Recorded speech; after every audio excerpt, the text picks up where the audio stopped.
Hello friends, welcome to HK GPSC. This is Harpal Singh Rathod.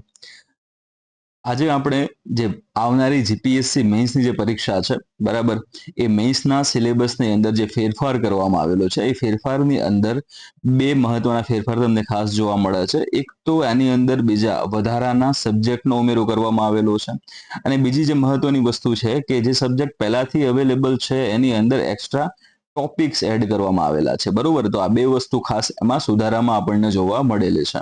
તો આજે આપણે ચર્ચા કરવાના છે જે વિષય છે એ છે ડિઝાસ્ટર મેનેજમેન્ટ. શું? ડિઝાસ્ટર મેનેજમેન્ટ, જેને આપણે આપત્તિ વ્યવસ્થાપન તરીકે ઓળખીએ છીએ, અને એ આખો નવો સબ્જેક્ટ છે જેને અહીંયા આગળ મેઇન્સમાં અલગથી ઉમેરવામાં આવેલો છે, બરાબર. પહેલા તમે જોવા જાઓ તો આ જે સબ્જેક્ટ હતો એ ફક્ત યુપીએસસીની મેઇન્સમાં આવતો હતો. યુપીએસસીની મેઇન્સમાં અલગથી આને લેવામાં આવતો હતો, એટલે કે ટૂંકમાં એન્વાયરમેન્ટ સાથે કવર કરીને આને રાખવામાં આવતો હતો, બરાબર. જીપીએસસીમાં આના પર ઓછું ધ્યાન આપવામાં આવતું હતું, પરંતુ હવે અલગથી આનો સબ્જેક્ટ ઉમેર્યા બાદ જીપીએસસી મેઇન્સની અંદર પણ એના પ્રશ્નો પૂછાવી શકે, અને એ પણ ત્યાં આગળ હવે વ્યાજબી વસ્તુ છે. ઓકે, તો અહીંયા જે આપણે વિડીયો આજે લઈને આવ્યા છે એની અંદર શું કરવાના છે એ ત્યાં આગળ ફર્સ્ટ તમને સ્પષ્ટતા કરી દઈએ કે આજે આપણો વિષય છે ડિઝાસ્ટર મેનેજમેન્ટ. એ ડિઝાસ્ટર મેનેજમેન્ટમાં યુપીએસસીની જે પરીક્ષાઓ હતી એ યુપીએસસીની પરીક્ષામાં જે પીવાયક્યુઝ પૂછાયા હતા, બરાબર. એટલે કે ટૂંકમાં યુપીએસસી, અને એમાં સ્પષ્ટતા કરીએ આપણે તો યુપીએસસી મેઇન્સમાં જે પાછલા વર્ષોમાં જેટલા પણ આ ડિઝાસ્ટર મેનેજમેન્ટ સાથે સંકળાયેલા પ્રશ્નો પૂછાયા હતા એના વિશે આપણે અહીં આગળ ચર્ચા કરવાના છે. અને એમાં પણ સ્પેશિયલી તમને કહું તો જે 2024 એટલે કે ગયા વર્ષની જે જીપીએસસી મેઇન્સની પરીક્ષા હતી એ જીપીએસસીની મેઇન્સની પરીક્ષામાં ટોટલ 2 પ્રશ્નો આ ડિઝાસ્ટર મેનેજમેન્ટના વિષયમાંથી પૂછાયા હતા, અને એ 2 પૈકીનો એક પ્રશ્ન વિશે આપણે આજે ચર્ચા કરવાના છે, બરાબર. અને એને સારી રીતે આપણે ચર્ચા કરશું જેથી કરીને એ પ્રશ્ન અથવા તો એની સાથે સંકળાયેલો અથવા એની આસપાસનો કોઈ એવો પ્રશ્ન બને છે તો એ ટોપિક ઉપર તમે સારો એવો જવાબ લખી શકો, અને એના વિશે સારો એવો ડેટા હું અહીંયાથી તમને આપવાનો પ્રયત્ન કરીશ. ઓકે, તો વધારે સમય ન વેડફતા આપણે આપણા ક્વેશ્ચન તરફ આગળ વધીશું. ક્વેશ્ચન તમારી સામે છે, જોઈ રહ્યા છો તમે એ પ્રમાણે, કે આપત્તિ સ્થિતિસ્થાપકતા એટલે કે ડિઝાસ્ટર રેઝિલિયન્સ શું છે, બરાબર. તો આ ફર્સ્ટ થઈ ગઈ તમારી ક્વેશ્ચનની ડિમાન્ડ. શું છે? આ ફર્સ્ટ ડિમાન્ડ તમારી થઈ ગઈ ક્વેશ્ચનની. ઓકે, એના પછી છે તે કેવી રીતે નક્કી થાય છે, બરાબર. તો નક્કી કઈ રીતે થશે એ આની થઈ ગઈ સેકન્ડ ડિમાન્ડ. એના પછી સ્થિતિસ્થાપકતાના માળખાના વિવિધ ઘટકોનું વર્ણન કરો. તો આ થઈ ગઈ ક્વેશ્ચનની થર્ડ ડિમાન્ડ. અને એના પછી આ ઉપરાંત Sendai framework for disaster risk reduction 2015 થી લઈને 2030 ના જે વૈશ્વિક લક્ષ્યો છે એ વૈશ્વિક લક્ષ્યોનો પણ ઉલ્લેખ કરો. એટલે આ તમારી કઈ થઈ? ચોથી ડિમાન્ડ થઈ ગઈ. હવે તમને ખ્યાલ હશે એ પ્રમાણે કે યુપીએસસીની મેન્સની એક્ઝામ્સમાં જે પ્રશ્ન આવે છે ને પ્રશ્નમાં પણ સ્પષ્ટતા કરું તો 250 વર્ડ્સમાં તમારે આનો જવાબ લખવાનો હોય છે. તો અહીંયા આગળ 4 સ્ટેપમાં અથવા તો 4 ડિમાન્ડ ત્યાં આગળ ક્વેશ્ચનમાં કરે છે, તો એ વ્યાજબી છે, એ કંઈ ખોટું નથી. આપણે એટલી મોટી ત્યાં ડિમાન્ડ ત્યાં આગળ એ લોકો કરશે નહીં, એટલે વાંધો છે નહીં, બરાબર. ક્વેશ્ચનના અલગ અલગ ફોર્મેટ પણ જીપીએસસી દ્વારા રજૂ કરવામાં આવેલા છે કે આ પ્રમાણે આ માર્ક્સના પ્રશ્નો રહેશે, એટલે એને આધારે આપણે એ પ્રશ્નને ન્યાય આપવાનો રહેશે, એટલે વાંધો આવશે નહીં. ટૂંકમાં તમે જોઈ રહ્યા છો એ પ્રમાણે કે ક્વેશ્ચન જે છે એ ઓલરેડી 4 પાર્ટમાં ડિવાઈડ થઈ ગયું છે, અને ડિવાઈડ કર્યા બાદ તમે સારી રીતે જાણતા હશો ક્વેશ્ચન જે છે એને પહેલા તમારે શું કરવાનું છે ને બ્રેકડાઉન કરવાનું છે, બરાબર. બ્રેકડાઉન કરીને તમારે એની જે ડિમાન્ડ છે ડિમાન્ડને ઓળખવાની છે, અને ડિમાન્ડ જે તમને મળી ગઈ, હવે તમને ખ્યાલ આવી ગયો કે ક્વેશ્ચનની ડિમાન્ડ આ છે, તો એ ડિમાન્ડ છે એને જ એક્ઝેક્ટલી તમારે પકડીને ચાલવાનું છે. આ ક્યારેય તમારે બોલવાનું નથી. તમે ગમે એટલા હોશિયાર હોવ કે તમને કદાચ કંઈ જ ન આવડતું હોય તો પણ તમારે ધ્યાન રાખવાનું છે કે એની ડિમાન્ડ જે છે ડિમાન્ડની આસપાસ તમારો જવાબ રહે. ઓકે, સચોટ તમે જવાબ કદાચ નથી આપી શકવા સક્ષમ, તો એની આસપાસનો જવાબ તમે લખ્યો હશે તો પણ એની અંદર થોડા ઘણા માર્ક્સ તમને મળે એની શક્યતાઓ રહેલી છે.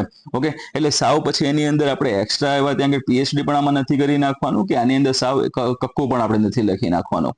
ઓકે, જેવી ડિમાન્ડ છે, જે લેવલના પ્રશ્ન આની અંદર પૂછેલા છે એ લેવલ તમારે ત્યાં આગળ જાળવવાનું રહેશે, જેથી કરીને તમને સારા એવા માર્ક્સ 100% આમાં મળી શકે એમ છે. નીચે ઇંગ્લિશમાં પણ આ પ્રશ્ન આપેલો છે, ઉપરનો જ પ્રશ્ન અહીંયા આગળ છે. ઓકે, તો એ પણ ઇંગ્લિશ મીડિયમ વાળા સ્ટુડન્ટ એમાં જોઈ શકે છે. અહીંયા આપણો જે જવાબ છે એ જવાબની અંદર અમુક ઇંગ્લિશ વર્ડ્સ પણ હું ત્યાં આગળ આપતો રહીશ, જેથી કરીને એમને પણ ખ્યાલ આવી જાય, બરાબર. સંપૂર્ણ જો જવાબ તમે જોવા જાઓ તો ગુજરાતી અને ઇંગ્લિશ બંનેમાં ત્યાં કરવા જઈશ તો આ વિડીયો છે એ બધો લાંબો થઈ જશે, અને એના કારણોસર તમે જે બોર થશો એ ક્યારે પૂરું થશે, બરાબર. તો ટૂંકમાં આજે હવે જે ક્વેશ્ચન છે એ ક્વેશ્ચનનો હું અહીંયા તમને જવાબ આપીશ. કઈ રીતે આનો જવાબ લખી શકો, કઈ રીતે તમે આનો જવાબ આખો ફ્રેમ કરી શકો, એના વિશે હું ચર્ચા તમને અહીંયા આગળ કરવાનો છું. પરંતુ તમારે ખાસ એ પણ ધ્યાન રાખવાનું છે કે જોડે પોતાની પાસે એક નોટ ત્યાં આગળ રાખી લેવાની છે, બરાબર. કારણ કે આની કોઈ એક્સ્ટ્રા પીડીએફ નથી કે જેથી કરીને હું તમને ડાયરેક્ટ શેર કરી દઉં ને તમારી પાસે મોડલ આન્સર આવી જાય. તમારે આ લખવાનું છે. લખવાનું શું છે? તો આજે ઉપર ટોપિક આવેલો છે એ ટોપિક સાથે સંબંધિત જેટલો પણ ડેટા હશે, બરાબર, જેટલો પણ ડેટા અવેલેબલ હશે મારી પાસે હશે, જેટલી પણ માહિતી હશે, એ બધી જ ઇન્ફોર્મેશન ડેટા અહીંયા આગળ હું તમને આપી દઈશ, જેથી કરીને તમે એમાંથી યુઝફુલ જે પણ વસ્તુ લાગે છે એને આવનારી પરીક્ષામાં સરખી રીતે સચોટ રીતે તમે યુઝ કરી શકો, બરાબર. તો વધારે સમય ન વેડફતા આપણે આગળ વધીશું. ફર્સ્ટ ડિમાન્ડની જે વાત કરી છે ડિઝાસ્ટર રેઝિલિયન્સ, ઓકે, જેની આપણે ટૂંકમાં ડીઆર તરીકે ઓળખશું, બરાબર. ડીઆર અહીંયા આગળ મેં ટૂંકમાં લખ્યું છે. તમારે મેઇન્સમાં ત્યાં આગળ પરીક્ષામાં આવું ટૂંકમાં લખવાનું નથી, એનાથી તમને નુકસાન જશે, ઓકે. તો આ સ્પષ્ટતા તમારે ત્યાં કરવાની રહેશે. અહીંયા આખું લાંબુ હું લખવા જાઉં એના કારણે મેં શોર્ટમાં ત્યાં રાખેલું છે, ઓકે. તો ડીઆર વિશે પહેલા વાત કરીએ તો આ ડિઝાસ્ટર રેઝિલિયન્સ એટલે કે આપત્તિ સ્થિતિસ્થાપકતા છે શું, ઓકે. તો આ એક એવી ક્ષમતા છે, આની ચર્ચા આપણે કરીએ તો આ એક એવી ક્ષમતા છે કે જેમાં વ્યક્તિ ફર્સ્ટ ત્યાં આગળ આવશે શું? વ્યક્તિ આવશે અથવા તો સમાજ આવે, વ્યક્તિ, સમાજ અથવા સંસ્થા, આ ત્રણ વસ્તુ ખાસ તમારે ધ્યાનમાં રાખવાની છે, બરોબર. તો ડિઝાસ્ટર રેઝિલિયન્સ જે છે એ એવી ક્ષમતા છે જેમાં વ્યક્તિ, સમાજ અથવા તો સંસ્થા કુદરતી કે માનવ સર્જિત, કુદરતી માટે હું અહીંયા નેચરલ રાખું છું, કુદરતી અથવા તો મેન મેડ, અથવા તમે કહી શકો કે હ્યુમન મેડ, જેને માનવ સર્જિત તરીકે આપણે ઓળખીએ છીએ, ઓકે.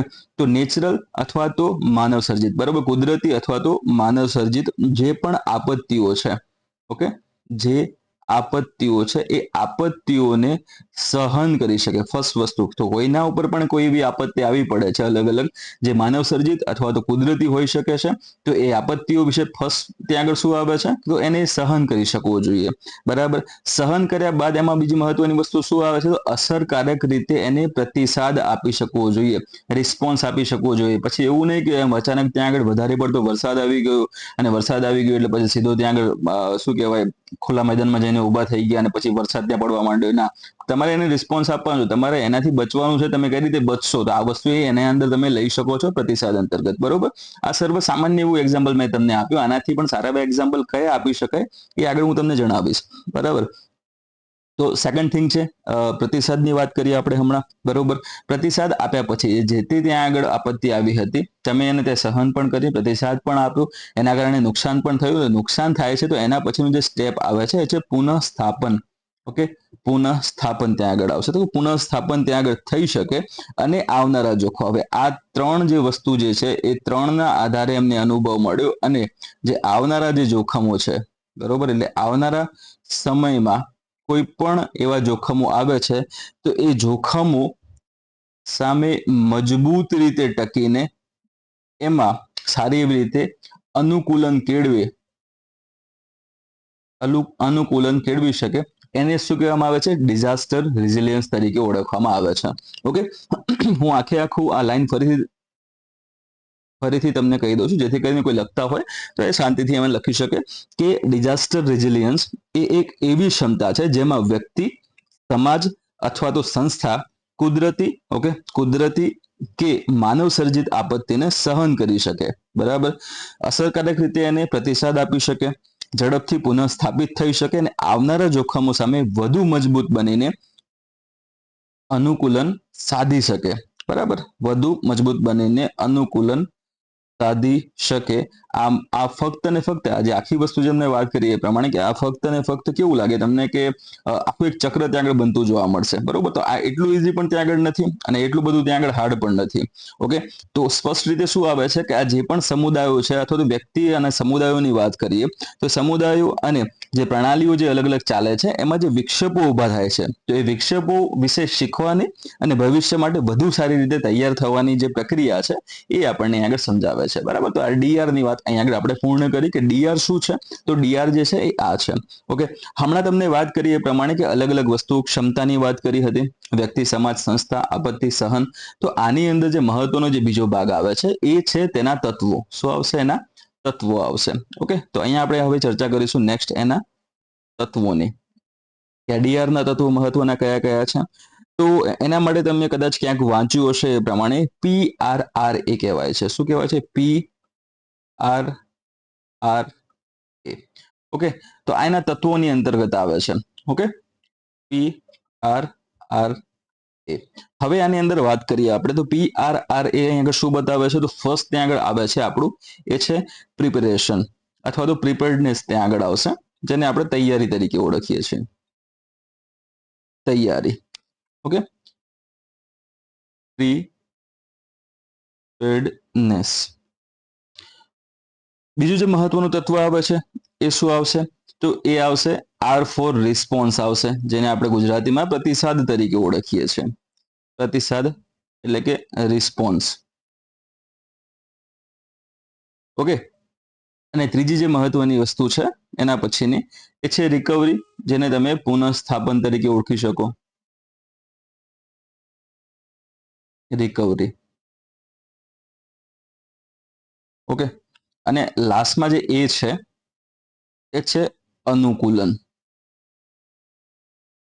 અનુકૂલન, ઇંગ્લિશમાં તમે એને એડેપ્ટેશન કહી શકો.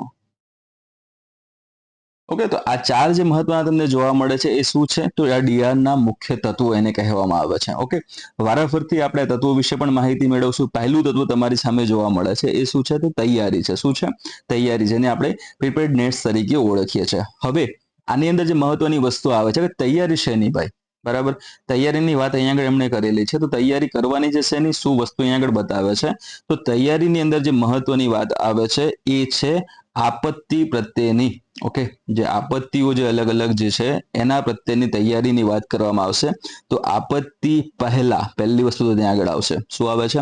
આપત્તિ પહેલા જે પગલાં લેવામાં આવેલા છે. ઓકે, અહીંયા જો શબ્દ ત્યાં આગળ આપેલો છે કે તૈયારી એટલે કે પ્રિપેર્ડનેસની વાત કરી છે. કોઈ પણ આપત્તિ આવી રહી છે એનો આપણને વિવિધ ટેકનોલોજીના માધ્યમથી ખ્યાલ આવી ગયો છે. તો એ આપત્તિ આવી રહી છે એના કારણે વિવિધ જગ્યાએ જે જાનમાલનું નુકસાન થઈ શકે એમ છે. તો એવા જે જાનમાલનું નુકસાન થઈ શકે એવા વિસ્તારોને તમારે ઓળખીને એમને ત્યાં બચાવવા માટેના જે પગલાં લેવાના છે એનો સમાવેશ શાની અંતર્ગત થશે? તો તૈયારી અથવા તો પ્રિપેર્ડનેસની અંદર થશે. તો એ આપત્તિ જે છે એના પહેલા જે લેવાયેલા પગલાંની વાત કરવામાં આવશે. બરાબર, એના પહેલા લેવાયેલા પગલાઓની ત્યાં આગળ વાત કરવામાં આવશે.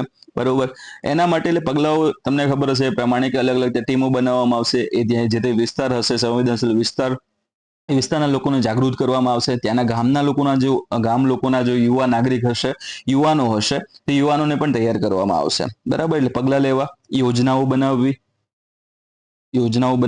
બરોબર, પછી અમુક એવા વિસ્તારો હોય છે જે વધારે પડતા ત્યાં પૂરગ્રસ્ત વિસ્તારો હોઈ શકે છે. બરાબર, અમુક દુષ્કાળગ્રસ્ત વિસ્તારો હોઈ શકે છે. અમુક જગ્યા એવી છે કે જે જગ્યાએ સૌથી વધારે ચક્રવાત આવતા હોય તો એવા વિસ્તારમાં અલગથી ટીમો બનાવીને એમને તાલીમ આપવી. બરોબર, અથવા તાલીમ પાડો એવો સારો સ્ટાફ એમને તૈયાર રાખો, જેથી કરીને આવા કાર્યોમાં એ સૌથી ફ્રન્ટમાં ત્યાં આગળ આવીને લડી શકે, કામ કરી શકે. બરાબર, અને લાસ્ટમાં આવે છે કે વિવિધ સંસાધનો ત્યાં ગોઠવવા. શું આવશે? સંસાધનો ત્યાં ગોઠવવા. ઓકે, જેમ કે પૂર પ્રભાવિત વિસ્તાર હોય, ઓકે, અને વધારે પડતો વરસાદ કદાચ પડ્યો છે, પૂર આવી ગયું છે, તો એ વખતે ત્યાં એનડીઆરએફ, એસડીઆરએફ ત્યાં આગળ જતા હોય છે. તો એનડીઆરએફ, એસડીઆરએફ કોઈ દિવસ ખાલી હાથે હોતા નથી. એમની જોડે પણ અલગ અલગ સંસાધનો હોય છે જેનો ઉપયોગ કરતા હોય છે. જેમ કે ફ્લોટિંગ બોટ્સ ત્યાં આગળ આવે છે, એ ત્યાં આગળ લઈ જતા હોય છે, જેથી કરીને એક જગ્યાએથી બીજી જગ્યાએ જવા અને બચાવ કામગીરી કરવામાં એમને ઇઝી ત્યાં આગળ રહેશે. બરાબર, તો આ બધી વસ્તુનો સમાવેશ શેમાં થશે? તૈયારીની અંતર્ગત થશે. દેન એના પછી જે નેક્સ્ટ વસ્તુ શું છે એ છે પ્રતિસાદ. ઓકે, પ્રતિસાદની આપણે વાત કરીએ, અહીંયાથી એની શરૂઆત કરશું સાઈડમાં. પ્રતિસાદ અથવા તો તમે એને રિસ્પોન્સ તરીકે ઓળખ્યો.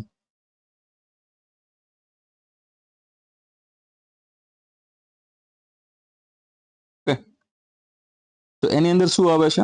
તો આપત્તિ દરમિયાન, હવે આની અંદર શું છે? આપત્તિ દરમિયાન. પહેલા આપણે શું જોયા હતા કે આપત્તિ પહેલા.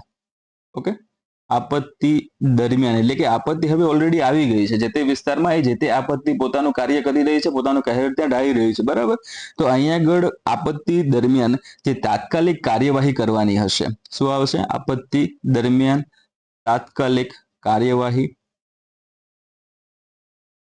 ઓકે, એના પછી કાર્યવાહીમાં શું હોઈ શકે? તો કે શોધ અને બચાવ. પહેલી વસ્તુ તો શોધ અને બચાવ. હમણાં તમને વાત કરી એનડીઆરએફ, એસડીઆરએફ આપણે. ઓકે, તો અહીંયા આગળ જે વસ્તુ આવે છે શું છે? શોધ અને બચાવની ત્યાં આગળ વાત કરવામાં આવે છે. નેક્સ્ટ એના પછી તમે કહી શકો શું આવે આમાં? તો કે રાહત આવી શકે. ઓકે, રાહત અને એ જે કટોકટીની પરિસ્થિતિ છે, એ જે કટોકટીની જે પરિસ્થિતિ છે, એ કટોકટીમાં સહાય અથવા તો કટોકટી સહાયનો સમાવેશ થશે.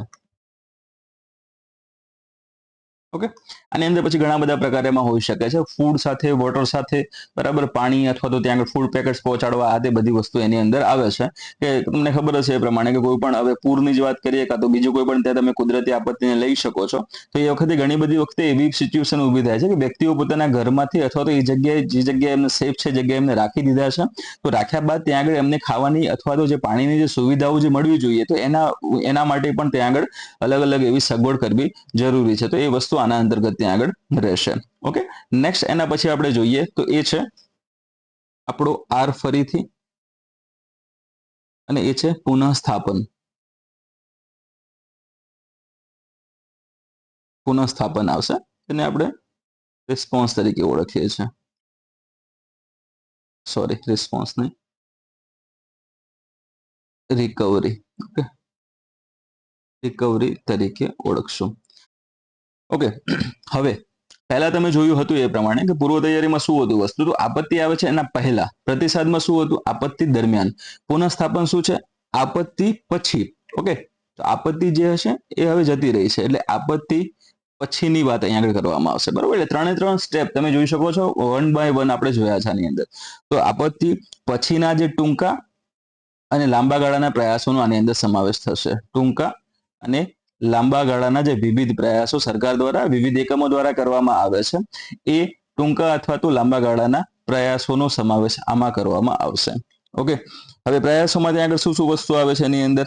તો કે પ્રયાસોમાં સીધી વસ્તુ એ છે કે આ જે તે આપત્તિ ત્યાં આગળ આવી હતી, એ આપત્તિ આવે છે એટલા માટે જે વિસ્તાર જેને આપણે અસરગ્રસ્ત વિસ્તાર તરીકે ઓળખીએ છીએ, અસરગ્રસ્ત વિસ્તાર તરીકે આપણે એને ઓળખીએ છીએ, તો એવા વિસ્તારો અને ત્યાં વસ્તુ જે પણ જીવન છે, બરોબર, ત્યાં વસ્તુ જે પણ જીવન છે અથવા તો ત્યાંની જે જૈવ સૃષ્ટિ જે છે, ઓકે, તો એને ફરીથી વસાવવાની વાત કરવામાં આવશે. શું કહેવામાં આવે છે ને? ફરીથી વસાવવાની વાત એમાં કરવામાં આવશે. બરાબર, તો ફરીથી વસાવી, આને એક્ઝેક્ટ તમને પરફેક્ટ એક્ઝામ્પલ તમે જોવા જાવ તો કયું છે? તો તમને ભુજ ખબર હશે. ભુજની અંદર જે ભૂકંપ આવ્યો હતો કચ્છ ભુજમાં, તો એ જગ્યાએ ભુજ અને બીજા ઘણા બધા સારા એવા મોટા મોટા જે સિટીઓ જે હતા અને ગામડાઓ હતા, એ ગામડાઓ ખૂબ જ ગંભીર રીતે ત્યાં આગળ એમનું ત્યાં નુકસાન થયું હતું. બરોબર, તો એના પછી નુકસાન કર્યા પછી ખંડરના ખંડર સ્થિતિમાં નથી રહ્યા, એ સિટી ફરીથી પાછા ઉભા થયા છે અને સારો એવો વિકાસ પોતે એ કરી શક્યા છે. એટલે આ એક્ઝામ્પલ એને આપણે લાગુ પાડી શકીએ પુનઃસ્થાપન વાળું. દેન એના પછી નેક્સ્ટ આવે છે એ છે અનુકૂલન. શું આવશે? અનુકૂલન આવે છે.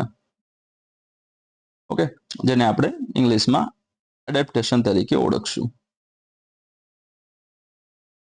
ઓકે, અનુકૂલનની વાત હવે આપણે આમાં કરવાના છીએ.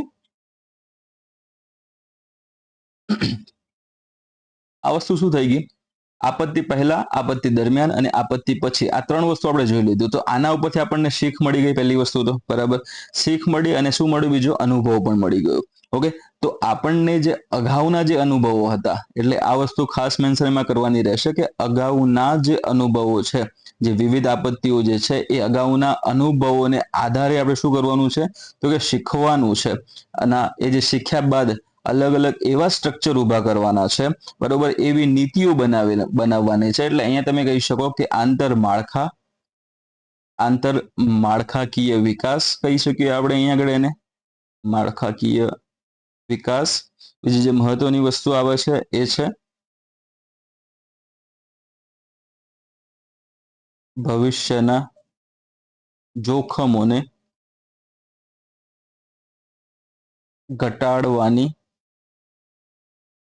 ઘટાડવા માટેની નીતિઓ, પોલિસીસ. ઓકે, નીતિઓ છે. પછી માળખાકીય વિકાસ અથવા તો તમે કહી શકો એને સુવિધાઓ પણ કહી શકો છો, માળખાકીય સુવિધાઓ. અને પછી લાંબા ગાળાના જે પરિવર્તનો છે એની અંદર આ વસ્તુ આવશે મહત્વની. તો અહીંયા ખાસ શું છે કે અગાઉના અનુભવ, એટલે આપણને ખબર પડી કે આ જે વિસ્તાર છે એ વિસ્તાર એટલે કે ભુજની આપણે પરફેક્ટલી વાત કરીએ આની અંદર, તો ભુજ છે, એ તમને ખબર હશે એ પ્રમાણે કચ્છ છે મોસ્ટ ઓફ તમારું આખું ફોલ્ટ લાઈન ઉપર ત્યાં આગળ આવેલું છે ને એ કારણસર ત્યાં આગળ ભૂકંપ જેવી કુદરતી આપત્તિઓ આવતી રહે એ સામાન્ય એવી ઘટના છે. નોર્મલી પણ બહુ ઓછા રિક્ટર સ્કેલના ત્યાં આગળ ભૂકંપ આવતા જ રહેતા હોય છે. મોટા પાયે જ્યારે આવે ત્યારે એ ફીલ થતું હોય છે અને એ પછી જાનમાલનું નુકસાન કરતું હોય છે. તો એના આધારે ત્યાંના નાગરિકોને, ત્યાંની સરકારને અને ત્યાંનું જે અલગ અલગ જે વહીવટી વિભાગ છે એમને સારી એવી ત્યાં આગળ માહિતી મળી ગઈ આના કારણોસર કે આના કારણોસર અલગ અલગ આવી સમસ્યાઓ ઊભી થઈ શકે છે, આવું નુકસાન થઈ શકે છે. તો આ સાથે સંબંધિત અલગ અલગ જે પોલિસીઝ બનાવવાની છે એ પોલિસી એમણે હવે બનાવવા માંડે. ઓકે, આંતરમાળખાકીય વિકાસમાં તમે જોવા જાઓ તો એમાં અલગ અલગ જે ધારાધોરણો ફોલો કરવાના હોય ફોલ્ટ લાઈન ઉપર આવેલા પ્રદેશોને, બરોબર, તો એ ધારાધોરણો ફોલો કરીને જ ત્યાં આગળ જે બિલ્ડિંગ્સ છે, જે અલગ અલગ જે ઇમારતો ઊભી કરવામાં આવે છે, ઘર બનાવવામાં આવે છે, એ પણ વસ્તુ આને ધ્યાનમાં રાખીને બનાવવામાં આવે છે, જેથી કરીને આવનારા સમયમાં એટલે શું છે ભવિષ્યના જોખમોને ઘટાડવા માટે ત્યાં આગળ, એટલે કે આવનારા સમયમાં ફરીથી કોઈ આવી ઘટના બને છે તો આટલું નુકસાન એમાં ન થાય. ઓકે, તો આ ચોથી વસ્તુ શું હતી? અનુકૂલન હતી. એ ચારે સમાવેશ આપણે છે ને અંદર કરી શકીએ. તો આ ડીઆર જે છે, ડીઆરના મહત્વના મુખ્ય તત્વોની અંદર આપણે આનો સમાવેશ આપણે કરી શકીએ. આના એક્ઝામ્પલ ખરા? તો કે હા, આના એક્ઝામ્પલ પણ તમને જોવા મળે છે. હમણાં તમને વાત કરીએ પ્રમાણે એક સારું એવું એક્ઝામ્પલ છે ઓડિશામાં. ઓડિશા અને ઓડિશાની અંદર પણ ખાસ તમે જોવા જાઓ તો એનું ઝીરો કેઝ્યુઅલિટી મોડલ શું છે? ઝીરો કેઝ્યુઅલિટી મોડલ, આપણે એની ચર્ચા કરીશું અહીંયા આગળ. ઓડિશામાં ઝીરો કેઝ્યુઅલિટી મોડલ આ જે છે ને એ 2013માં ત્યાં આગળ 2013માં જે પાયલિન ચક્રવાત ત્યાં આગળ આવ્યું હતું, પાયલિન ચક્રવાત આવ્યું હતું એ વખતે આ મોડલને લાગુ કરવામાં આવ્યું હતું, બરોબર. મોડલને લાગુ કર્યા એનાથી ફાયદો શું થયો? તો ઝીરો કેઝ્યુઅલિટી, એટલે કે જાનમાલની નુકસાન કેવી થઈ છે? શૂન્ય બરાબર. કેવી થઈ છે? શૂન્ય બરાબર. કોઈ નુકસાન ત્યાં આગળ થયું નથી, બરોબર. તો આ એનું સારું એવું આપણે એક્ઝામ્પલ કહી શકીએ છીએ એનું. તો આ એડેપ્ટેશન વાળું કે આગળના અનુભવો એમને ખબર પડી કે અહીંયા આગળ ચક્રવાત પ્રભાવિત વિસ્તાર છે, તો એના માટે આજે આવનારા સમયમાં કોઈ પણ ચક્રવાત આવે છે તો આગળના સ્ટેપ લેવાના છે. કયા કયા? ફર્સ્ટ ત્યાં આગળ હતું તમને ખબર પડી એ પ્રમાણે કે ભાઈ ચલો તમારે જે રીતે ત્યાં આગળ એ ડિઝાસ્ટર આવી ગયું છે તો ડિઝાસ્ટરની તમારી પૂર્વ તૈયારી ત્યાં આગળ ઊભી કરી દેવાની છે, બરોબર. એટલે પૂર્વ તૈયારી એટલે આ વસ્તુ અહીંયા પ્રિપેર્ડનેસની વાત કરીએ તો એ લોકો પહેલાથી તૈયાર જ છે કે આવી કઈ વસ્તુ થઈ રહી છે. એના પછી બીજી મહત્વની વસ્તુ શું છે? તો એ જે પણ આપત્તિ હશે એને પ્રતિસાદ આપ્યો એમણે સરખી એવી રીતે. પુનઃસ્થાપનની વાત, તો પુનઃસ્થાપન અને અનુકૂલન આ વસ્તુ પછી એ સ્ટેપ એમાં આગળ આવશે નહીં. કેમ? કારણ કે આ બે વસ્તુ એ લોકો જોડે ઓલરેડી રેડી છે, એટલા માટે એમને એટલું બધું ત્યાં નુકસાન થવાનું નથી કે જેથી કરીને આ બે વસ્તુને ત્યાં આગળ ફોલો કરવી પડે. ઓકે, તો એ તમે કહી શકો ત્યાં આગળ કે ઓડિશા છે એનું ઝીરો કેઝ્યુઅલિટી મોડલ છે. 2013ના જે પાયલિન ચક્રવાત છે એના આધારે એમણે ત્યાં આગળ એને વિકસાવ્યું હતું. એના પછી જે બીજું તમે એક્ઝામ્પલ આમાં લઈ શકો એ આવે છે આપણા ભુજનું જ છે. શું આવશે? આપણા ભુજનું જ એક્ઝામ્પલ બીજું તમને આમાં જોવા મળશે. ભુજ એ પણ તમને જોવા મળશે ક્યારે? તો કે ભુજમાં જે ભૂકંપ આવ્યો હતો 2001માં, 2001નો જે ભૂકંપ હતો એના ઉપરથી. ઓકે, હમણાં તમને જણાવ્યું એ પ્રમાણે આની અંદર મેં તમને ભુજની વાત કરી હતી, અનુકૂલનની અંતર્ગત, કે અગાઉના અનુભવો એના આધારે ભુજ શું છે? તૈયાર થયું છે હવે, બરોબર, શીખ્યું છે, આંતરમાળખાકીય વિકાસ એમણે કર્યો છે, ઘટાડવા માટેની અલગ અલગ નીતિઓ બનાવી છે. તો એ જ વસ્તુ અહીંયા આગળ આવશે, બરાબર. તો સેમ વસ્તુ અહીંયા આગળ તમારે એમાં લખવાની રહેશે કે ભુજ છે એમાં શું? તો કે 2001 પછીના જે કચ્છ જિલ્લાના જે ભૂકંપ આવ્યા અથવા તો જે વિસ્તારો છે એની અંદર પુનઃનિર્માણના જે કાર્યો થયા છે, પુનઃસ્થાપનની જે વાતો કરી છે, તો એમાં માત્ર ને માત્ર ક્ષતિગ્રસ્ત જે પણ માળખા હતા એને ફરીથી અપનાવવામાં આવ્યા નથી, બરોબર, અપનાવવામાં આવ્યા નથી, પરંતુ ભૂકંપ પ્રતિરોધક બાંધકામ, કેવું કહેવાશે એને? ભૂકંપ પ્રતિરોધક બાંધકામ.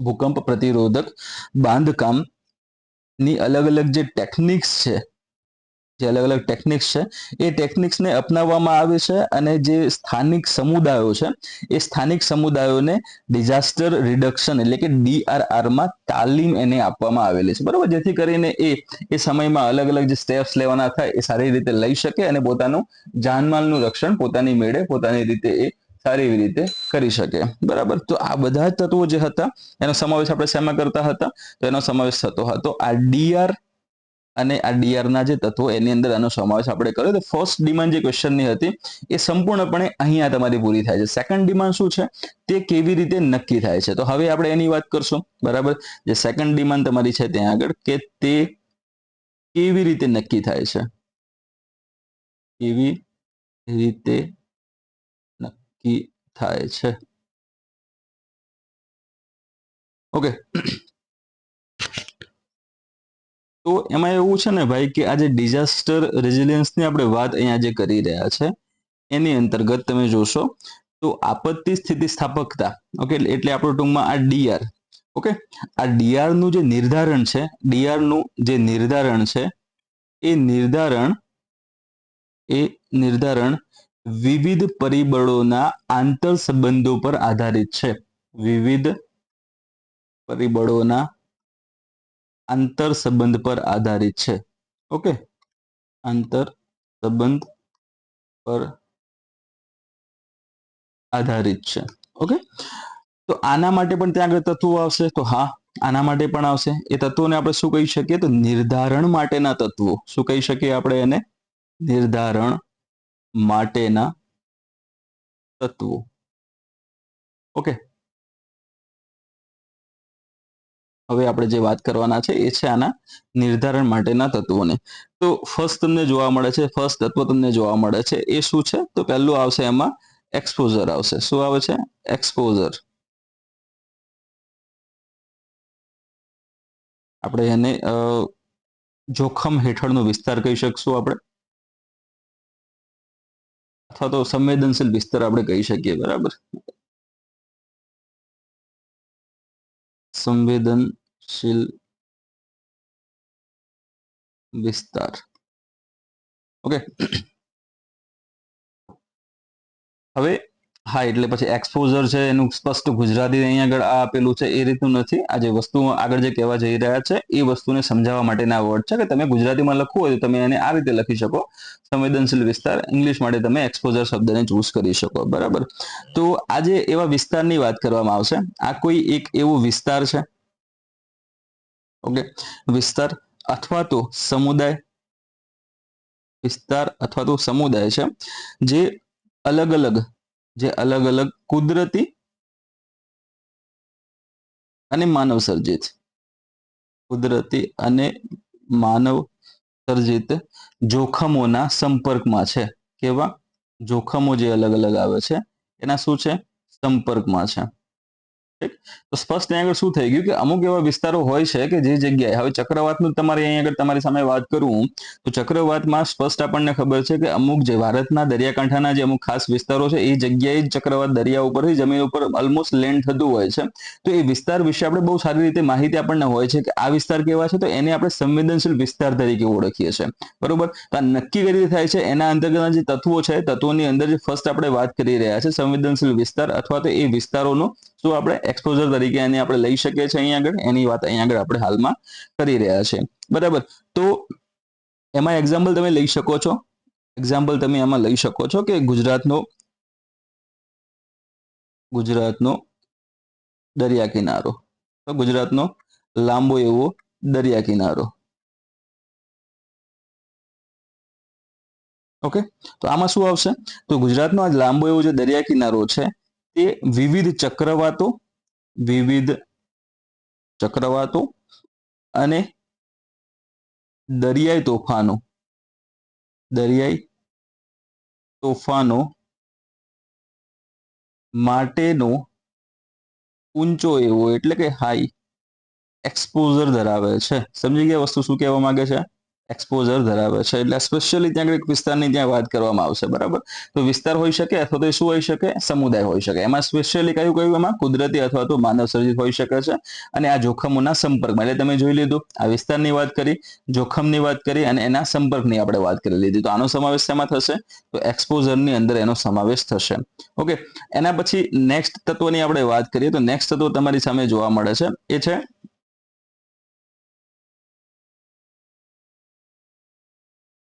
વલ્નરેબિલિટી. ઓકે, જેને તમે અસહાયતા તરીકે પણ અહીંયા લખી શકો છો. અથવા તો નબળાઈઓ પણ તમે કહી શકો છો, નબળા વિસ્તારો જે તે તમે આગળ શબ્દ એમાં આપી શકો છો, બરાબર. તો આની અંતર્ગત તમે જોવા જાઓ તો એ જે તે જોખમો છે, ઓકે, એ જોખમો અંતર્ગત આવતા લોકો, સંપત્તિ અથવા પર્યાવરણ, આ ત્રણ વસ્તુ તમારે ખાસ આમાં ધ્યાનમાં રાખવાની છે. શું છે? લોકો છે, સંપત્તિ છે અને પર્યાવરણ છે. આજે આ ત્રણ વસ્તુની વાત કરીએ આપણે, તો એને આપત્તિ, આવનારી જે આપત્તિ જે છે એ આપત્તિ કેટલી હદે ખરાબ અસર એમાં કરી શકે છે, કેટલી હદે એને ખરાબ અસર કરી શકે છે, ઓકે, એ વસ્તુ ધ્યાનમાં આપણે લેવાની છે આની અંદર, બરોબર. તો એ અસહાયતા ત્યાં આગળ જોવા મળશે કે લોકો જે છે ઘણા અસહાય ત્યાં આગળ બની જાય છે આવી અલગ અલગ આપત્તિ સામે, અને પછી ત્યાં આગળ એ મૃત્યુ પામે છે, બરોબર. તો લોકો હોઈ શકે છે, ત્યાં સંપત્તિ પણ હોઈ શકે છે, પર્યાવરણ પણ હોઈ શકે છે, બરોબર. તો આપત્તિ સામે એની ત્યાં આગળ અસરની વાત કરવામાં આવશે. અને આની અંદર તમે જોવા જાવ તો અલગ અલગ પ્રકારની તમને અસહાયતા અથવા તો નબળાઈઓ આપણને જોવા મળે છે, વલ્નરેબિલિટી જોવા મળે છે. એ કઈ કઈ છે ત્યાં આગળ? તો એ અલગ અલગ સ્વરૂપે હોઈ શકે છે. એ કાં તો ભૌતિક હોઈ શકે છે, બરોબર, એ કાં તો ભૌતિક હોઈ શકે છે, અથવા તો સામાજિક હોઈ શકે છે, સામાજિક હોઈ શકે છે, અથવા આર્થિક હોઈ શકે છે, બરાબર, અથવા તો એ આર્થિક હોઈ શકે છે, અને છેલ્લે પર્યાવરણીય પણ ત્યાં આગળ એ હોઈ શકે. ઠીક છે, તો આ ચાર તમારી વસ્તુ આમાં ધ્યાનમાં લેવાની છે, ઓકે. તો આની અંદર તમને વિચાર આવે કે હવે આની અંદર વસ્તુ શું શું આવી શકે? તો એક એક્ઝામ્પલ આની અંદર પણ આપણે લઈ શકીએ કે છે નબળા બાંધકામ વાળા મકાનો, નબળા બાંધકામ વાળા મકાનો.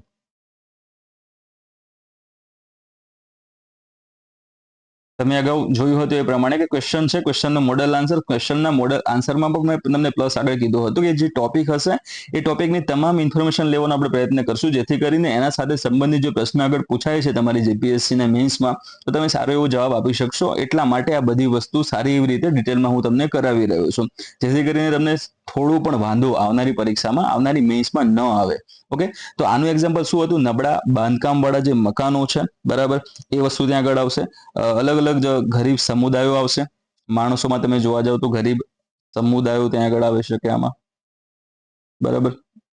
પછી ચેતવણી અલગ અલગ જે ચેતવણી પ્રણાલીઓ હોય છે એનો અભાવ, પ્રણાલીનો અભાવ,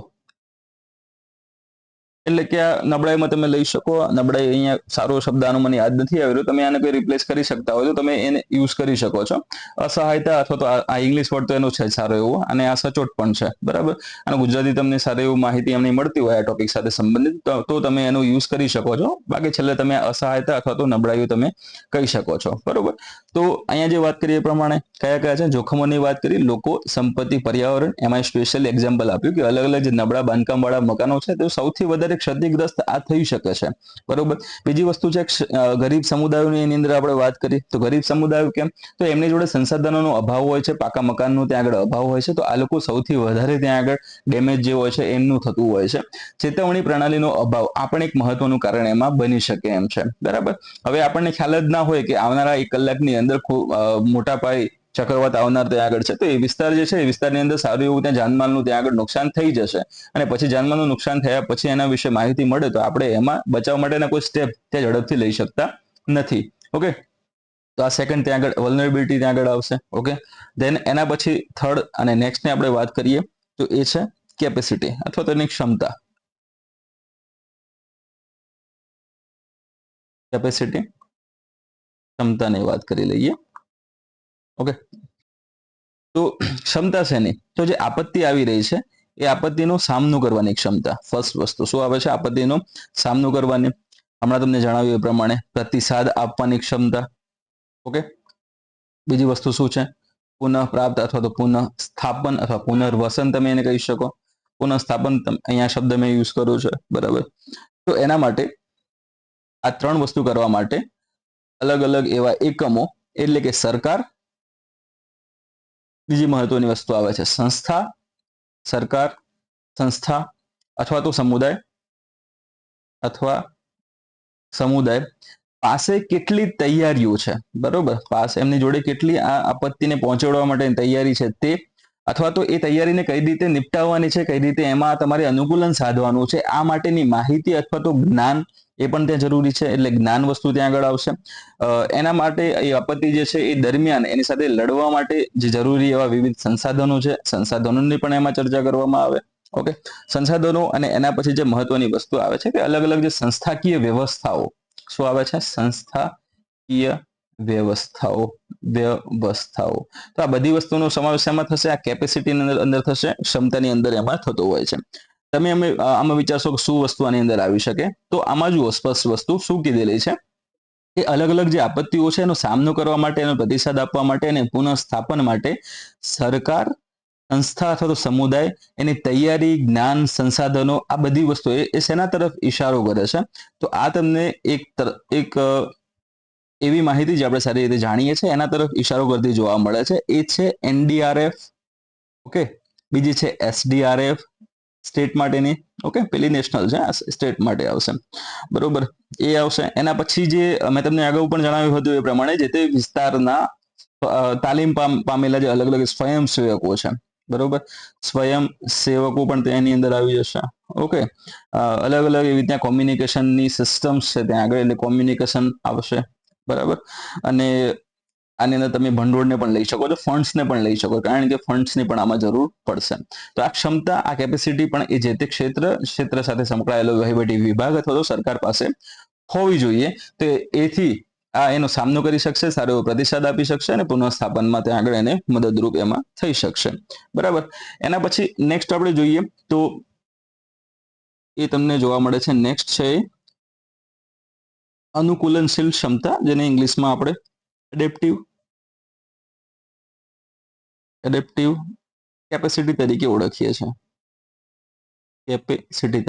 છીએ. ગુજરાતીમાં એને કહેવાશે અનુકૂલનશીલ ક્ષમતા.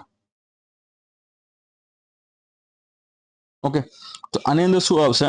તો જે અલગ અલગ સમયમાં જે જોખમો છે, અલગ અલગ સમયમાં જે જોખમો અથવા તો જે આપત્તિઓ જે છે એ આપત્તિઓ પણ બદલાતી આપણને જોવા મળે છે. એના પણ અલગ અલગ આપણને સ્ટેજ એના અલગ અલગ હવે જોવા મળી રહ્યા છે. પહેલા સિમ્પલી શું હતું કે ચક્રવાત નોર્મલી આવતા હતા, થોડા ઘણા પવન વરસાદ સાથે પડતા હતા, નુકસાન ત્યાં પહોંચાડતા હતા, જતા રહેતા હતા. હવે ચક્રવાત જે છે એ પણ પોતાની દિશા ત્યાં આગળ બદલશે, એનું પણ અલગ અલગ પ્રેશરને આધારે એનું પથ ત્યાં આગળ નક્કી થશે અને એ ખૂબ જ વધારે પ્રમાણમાં નુકસાન ત્યાં પહોંચાડી શકે છે. તો આ ચક્રવાતની જ આપણે વાત કરી. ઓકે, એ સિવાય તમે એને કહી શકો છો કે સૌથી આમાં સારામાં સારું એક્ઝામ્પલ કોઈ એમાં શૂટ થઈ શકે તો એ શું છે? પૂર નક્કી ના હોય, કઈ બાજુ જશે, કેટલું પાણી આવશે, કઈ નક્કી નથી હોતું. વધારે પાણી આવી જાય તો એના આસપાસના વિસ્તારોમાં પણ ત્યાં પાણી, આખા વિસ્તારો પૂરગ્રસ્ત એમાં બની શકે. ઓછું આવે છે તો એ નજીકનો જે વિસ્તારો છે, તટીય વિસ્તાર, એમાં પૂરગ્રસ્ત ત્યાં આગળ એ બની શકે છે. ઓકે, તો આ વસ્તુ અલગ અલગ એમાં હોઈ શકે છે. તો એની સામે તમારે શું કરવાનું છે? અનુકૂલનશીલ ક્ષમતા ત્યાં વિકસાવવાની છે. ઓકે, તો ફર્સ્ટ આપણે એની અંદર જોઈએ તો બદલાતા જે આપત્તિઓ અથવા તો જોખમો છે તે, અને આબોહવા પરિવર્તન. બીજી મહત્વની વસ્તુ આની અંદર શું આવે છે? આબોહવા પરિવર્તન. ઓકે, આબોહવા પરિવર્તન સાથે અનુકૂલન સાધવા અને ભવિષ્યની આપત્તિઓ સામે વધુ મજબૂત બનવાની સંસ્થા કે સમુદાયની જે ક્ષમતા છે એનો સમાવેશ આની અંદર કરવામાં આવશે. કોની ક્ષમતા? તો કે સંસ્થા અથવા તો સમુદાયો, એની ક્ષમતાની વાત કરીએ. ઓકે, મેં આખી લાઈન અહીંયા લખી નથી, ફરીથી હું બોલી જાઉં છું જેથી કરીને તમે એને લખી શકો છો, બરાબર. તો વસ્તુ શું છે? આખી બદલાતા સમય સાથે બદલાતા જોખમો અને આબોહવા પરિવર્તન સાથે અનુકૂલન સાધવા અને ભવિષ્યની આપત્તિઓ સામે વધુ મજબૂત બનવાની સંસ્થા, ઓકે, સંસ્થા કે સમુદાયની ક્ષમતા, એને આપણે એડેપ્ટિવ કેપેસિટીની અંદર આપણે લઈ શકીએ છીએ. અને આની અંદર નીતિગત કે વ્યવહારિક પરિવર્તન લાવવાની ક્ષમતા સામેલ હોય છે, બરાબર. આની અંદર નીતિગત કે પરિવર્તન લાવવાની ક્ષમતા એની અંદર સામેલ હોય છે, બરાબર. તો આ બધી વસ્તુનો સમાવેશ થશે એડેપ્ટિવ કેપેસિટીના અંતર્ગત. આનું એક્ઝામ્પલ પણ તમે લખી શકો છો. એક્ઝામ્પલ તમે આપશો જેટલા એક્ઝામમાં તો એ સારા રહેશે, બરાબર. પછી અમુક વખતે એવું લોકો કરી નાખે છે કે સમજાવટ ત્યાં આગળ 2-3 લીટીની હોય અને બધાની અંદર એક્ઝામ્પલ એના 4-4 લીટીના આગળ હોય, તો પછી એ વસ્તુ યોગ્ય નથી, બરાબર. તમે જે પણ ટોપિક ત્યાં આગળ લખ્યો છે, સમજાવ્યો છે, એના થર્ડ ભાગમાં, બરાબર, મેક્સિમમ એના થર્ડ ભાગની અંદર તમારી આ જે એક્ઝામ્પલ છે એ આવી જવું જોઈએ. પછી થોડું ઘણું વધારે લાંબુ થાય છે તો પછી તમારે તમારી રીતે પોતાની રીતે મેનેજ કરવાનું રહેશે, પણ પછી એ આઈડિયલ નથી રહેતું. ઓકે, ઉદાહરણમાં તમે લખી શકો છો આની અંદર. તો આસામ જે છે, ઓકે, આસામના વિસ્તારો, આસામમાં ઘણા બધા વિસ્તારો એવા હોય છે જે સમયાંતરે પૂરગ્રસ્ત અથવા તો પૂરની સ્થિતિનો સામનો કરતા હોય છે. તો આ લોકોએ શું કર્યું ત્યાં આગળ, તો જે ઊંડાણવાળા અથવા નીચાણવાળા જે વિસ્તાર છે એની જગ્યાએ એમણે ઊંચાણવાળા વિસ્તારો, કેવા ઊંચાણવાળા વિસ્તારો ઉપર ઘર બનાવવાના શરૂ કરી દીધા. વિસ્તારોમાં ઘર બનાવવા કોના દ્વારા કરવામાં આવે છે? આસામ છે, આસામના લોકો દ્વારા, બરોબર. એટલે એ ત્યાં આગળ આવશે, તો એમના દ્વારા બનાવવા અથવા તો આશ્રય સ્થાન ત્યાં આગળ બનાવી દેવા. આશ્રય સ્થાન શેના માટે? તો અમુક એવા વિસ્તારો છે, અમુક એવા લોકો પણ છે જે વર્ષોથી એમના ગામડાઓ ત્યાં આગળ ખાડી અથવા વેલી જેવા વિસ્તારમાં આવેલા હોય છે, બરોબર. તો એ વિસ્તારમાં હશે તો તાત્કાલિક પોતાનું ઘર અલગ બનાવીને બીજી જગ્યાએ જતા નથી રહેવાના. તો એવા વખતે શું કરવામાં આવશે? એ ગામ જે છે, એટલે કે અહીંયા તમને જોવા જાવ, આ પર્વતીય કોઈ વિસ્તાર તમે લઈ લો, બરોબર. અહીંયાથી કોઈ આ નદી પ્રવાહિત થઈને આવી રહી છે, બરાબર. આ નદી અહીંયાથી પ્રવાહિત થઈને નીકળે છે, તો અહીંયા આ જે લોકેશન જે છે, આ જે લોકેશન છે એ જગ્યાએ કોઈ વ્યક્તિઓ ત્યાં આગળ રહી રહ્યા છે, કોઈ ગામ ત્યાં આગળ વસેલું છે. તો હવે એક સમય એવું પણ આવશે કે જ્યારે આ ફ્લડિંગ જે થશે, એટલે પૂરની જ્યારે સ્થિતિ ઊભી થશે, ત્યારે આ બધા વિસ્તારોમાં પાણી ત્યાં ફરી વળશે. તો એવા સમયે આ લોકોને પણ નુકસાન ત્યાં થઈ શકે એમ છે. તો એ લોકોને બચાવવા માટે આવા જે પહાડ જે છે, એ પહાડની જે ઉપરની જે ટોચ છે, એ ટોચમાં ત્યાં આગળ આશ્રય સ્થાન બનાવવાની વાત કરવામાં આવશે. આશ્રય સ્થાન બનાવવાની વાત કરવામાં આવશે, જેથી કરીને આ લોકો, એટલે કે જો પૂર આવી રહ્યું છે અથવા પાણી ખૂબ જ ઝડપથી આવી રહ્યું છે, વિસ્તારમાં આગળ વધી શકે એમ છે, તો આવા લોકોને ફટાક લઈને એ વખતે આ વિસ્તારોમાં ત્યાં આગળ પહોંચાડવામાં આવશે, જેથી કરીને જાનમાલનું રક્ષણ થઈ શકે, બરોબર. તો આસામમાં તમે આ વસ્તુને તમે એમાં મેન્શન કરી શકો. બીજું એક્ઝામ્પલ પણ આની અંદર બની શકે, એ છે ગુજરાતના જે દરિયાકાંઠા છે, બરાબર.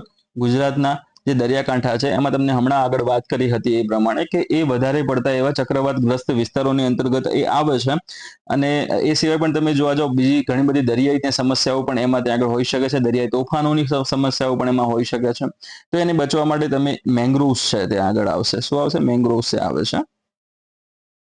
એનું વાવેતર એમાં તમે કરી શકો, જેથી કરીને દરિયાઈ સપાટી અથવા તો એની સપાટી સાથે સંકળાયેલા કોઈ પણ તોફાનો છે, તો તોફાનો સીધા ત્યાં નજીકમાં આવેલા વિસ્તારો, નજીકમાં આવેલી જે બાયોડાયવર્સિટીને અસર ન કરે. ઓકે, તો આ વસ્તુ શેના અંતર્ગત આવશે? એડેપ્ટિવ કેપેસિટીની અંતર્ગત એ વસ્તુ આવશે. દેન એના પછી મહત્વની વસ્તુ આવે છે, એ છે આરએફ ત્યાં આગળ આવશે. આરએફ એટલે કે આપણું પેલું રેઝિલિયન્સ ફ્રેમવર્ક.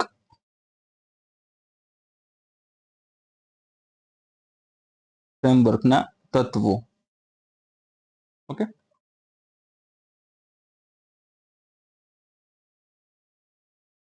અને એમાં સ્પેશિયલી આપણે વાત શું કરી રહ્યા છે? તો આ જે ડિઝાસ્ટર મેનેજમેન્ટ છે, બરોબર.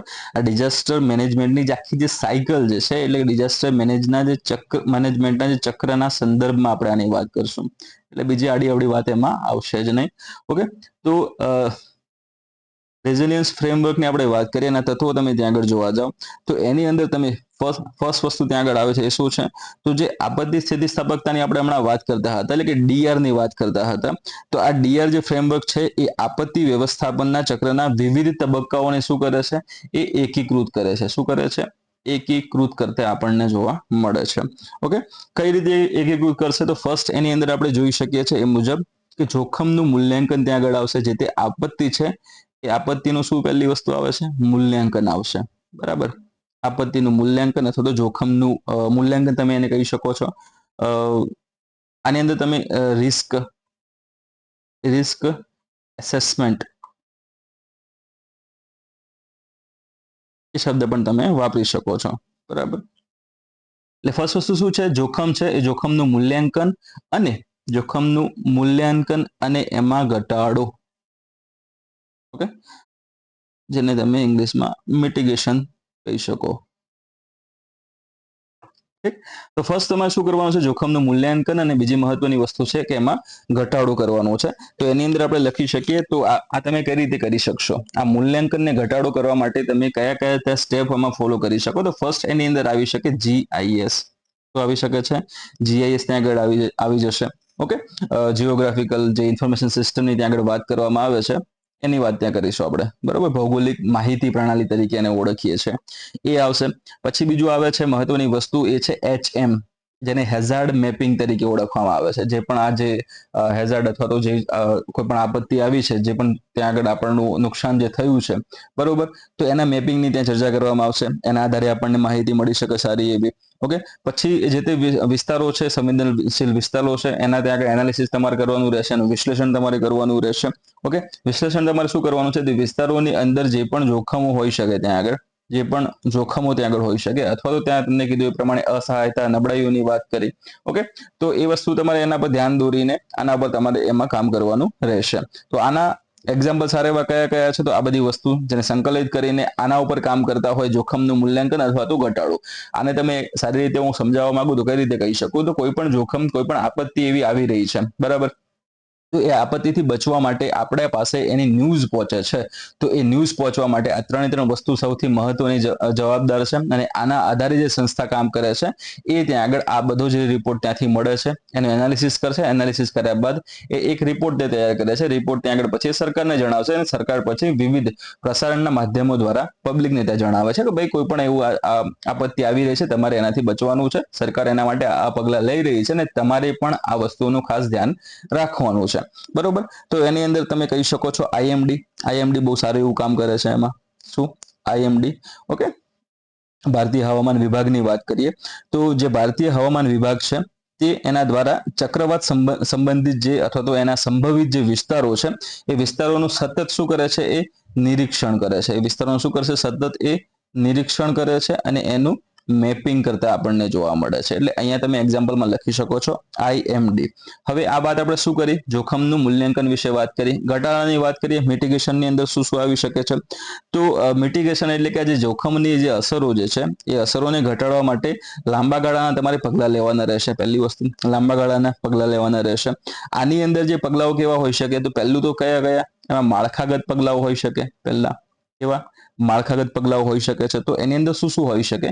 અગાઉ મેં તમને જણાવ્યું હતું ભુજની વાત કરી ત્યારે, તો એની અંદર ભૂકંપ પ્રતિરોધક ઇમારતો ત્યાં બનાવવી એક વસ્તુ એ આવી શકે. બરાબર, પછી પૂર નિયંત્રણ દિવાલો બાંધવી, જેથી કરીને પૂરની અસરને તમે અટકાવી શકો. આસપાસના વિસ્તારમાં જે પાણી પ્રસરી જાય છે અને જે નુકસાન થાય છે, એ વસ્તુને અટકાવી શકાય. બરોબર, એ વસ્તુ આવે છે. તો આ બધું સમાવેશ શેમાં થશે? માળખાગતની અંદર થશે. બીજું જે મહત્વનું આવે છે એ શું છે? બિન માળખાગત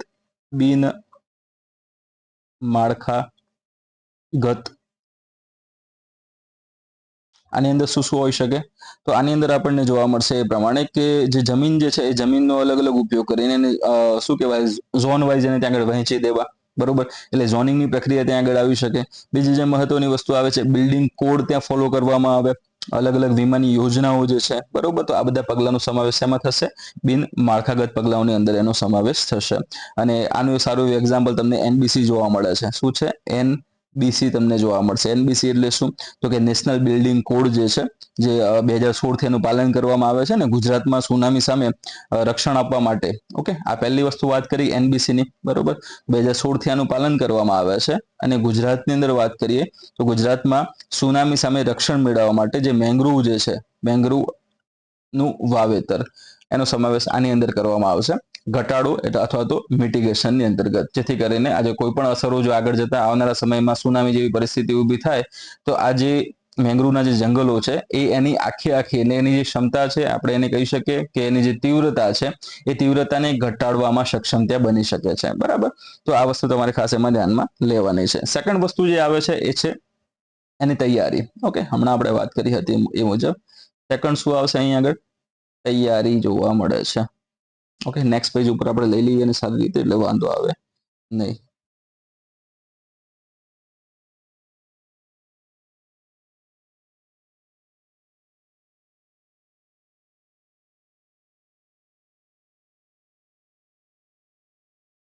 તૈયારી. હવે આ વસ્તુ તમે અમુક તમે એવી પણ જોશો અહીં આગળ કે અગાઉ ઓલરેડી તમે ડીઆરના તત્વોમાં ત્યાં તમે જોઈ લીધેલી છે. બરોબર, અને મેં શરૂઆતમાં તમને કીધું હતું, અહીં આગળ જ શરૂઆતમાં જ મેં તમને કીધું હતું કે આજે રેઝિલિયન્સની વાત કરીએ, ફ્રેમવર્કના તત્વો જે છે એ ડીએમ ચક્રના સંદર્ભમાં આપણે જોવાના છે. સમજ્યા? તમે આ તત્વો આગળ ઓલરેડી જોયેલા જ છે, પરંતુ આ તત્વોને હવે તમે કઈ રીતે જોઈ રહ્યા છો? ડિઝાસ્ટર મેનેજમેન્ટની જે સાયકલ છે એના સંદર્ભમાં જોવાના છે. બરોબર? એટલે તમને કદાચ એવું લાગતું છે રિપીટેશન થઈ રહ્યું છે, તો રિપીટેશન નથી. અહીંયા આગળ આપણે હવે એ જ વસ્તુને આજે આપત્તિ વ્યવસ્થાપનની જે પ્રક્રિયાઓ છે, જેમ કે તમે અહીંયા આગળ જોયું તો આઈએમડી કામ કરતું હતું, આ બધી વસ્તુ આપણે જોઈ અહીંયા આગળ. બરોબર? તો એ પ્રમાણે ડિઝાસ્ટર મેનેજમેન્ટની સાયકલમાં કઈ રીતે રોલ પ્લે કરે છે એની વાત અહીંયા આગળ થઈ રહી છે. સો તમને લાગશે કોપી જેવું, પરંતુ સોરી ફરીથી ત્યાં રિપીટેશન જેવું, પરંતુ એ રિપીટેશન અહીંયા આગળ નથી એ પ્રમાણે. ઓકે, તો તૈયારીની વાત કરીએ. આગળ આપણે કીધું હતું એ પ્રમાણે એને પ્રિપેર્ડનેસ તરીકે ઓળખવામાં આવશે. બરાબર? તો આની અંદર શું શું કરી શકાય? તો પહેલા મોક ડ્રિલ્સ આવે છે. શું આવે છે? મોક ડ્રિલ કરી શકો. હમણાં તમને ખબર જ હશે એ પ્રમાણે કે ભારત પાકિસ્તાનમાં યુદ્ધ જેવી પરિસ્થિતિ ઊભી થઈ હતી, તો એના માટે સરકાર દ્વારા અલગ અલગ જે મોક ડ્રિલ હતું એનું આયોજન ત્યાં કરવામાં આવ્યું હતું કે અચાનક હુમલો થાય છે તો તમારે શું કરવાનું છે, ઘરમાંથી તમારે બહાર આવી જવાનું છે કે શું કરવાનું છે, બહાર આવે પછી પણ તમારે કઈ રીતે ઊભું રહેવાનું છે અથવા તો લાંબા થઈ જવાનું છે, આ બધી વસ્તુ સરકાર દ્વારા જણાવવામાં આવી હતી. તો અહીંયા પણ એ અલગ અલગ વસ્તુઓ આવશે કે અચાનક જો ચક્રવાતની પરિસ્થિતિ ઊભી થાય છે, અચાનક વીજળી પડવાની એવી કોઈ પરિસ્થિતિ ઊભી થાય છે, અચાનક ભૂકંપ જેવી સ્થિતિ ઊભી થાય છે, તો એ સમયે તમે કઈ રીતે બચી શકશો, તમે કયા પગલાઓ તમારે લેવાના છે, એ વિવિધ મોક ડ્રિલ્સ દ્વારા બતાવવામાં આવે છે અને એ પ્રમાણે પબ્લિક અવેરનેસને ફેલાવવામાં આવે છે, લોક જાગૃતિ ત્યાં ફેલાવવામાં આવે છે. બરોબર? તો મોક ડ્રિલ્સ ત્યાં આગળ આવશે. એના પછી હમણાં તમને જણાવ્યું એ પ્રમાણે કે જાગૃતિ કાર્યક્રમો ત્યાં આગળ મહત્વનો ભાગ ભજવે છે. બરાબર? જાગૃતિ કાર્યક્રમો ત્યાં આવશે. બીજી મહત્વની વસ્તુ આવે છે એ છે કટોકટી માટેની વિવિધ યોજનાઓ. ધેન પ્રારંભિક ચેતવણી પ્રણાલીઓ. ઓકે, અહીંયા હું ઇંગ્લિશમાં લખી નાખું શોર્ટમાં એટલે તમે સમજી શકો. Early warning system. Okay, early warning system એટલે કે પ્રારંભિક ચેતવણી પ્રણાલીઓ જે છે એનો વિકાસ અને અમલીકરણ બરોબર, એનો સમાવેશ એમાં થશે. તો આ તૈયારીની અંતર્ગત એનો સમાવેશ થશે. બરોબર? અને એમાં પણ તમે સારું એવું એક્ઝામ્પલ આમાં લખી શકો છો. તૈયારીમાં પણ એક સારું એવું એક્ઝામ્પલ આપણી પાસે છે, જેમ કે આઈએમડી જે છે આપણું. ઓકે, આઈએમડી જે છે એ આઈએમડી દ્વારા મોબાઈલ પર જે મોબાઈલ જે છે એ મોબાઈલ ઉપર ચક્રવાતની એલર્ટ મોકલવામાં આવે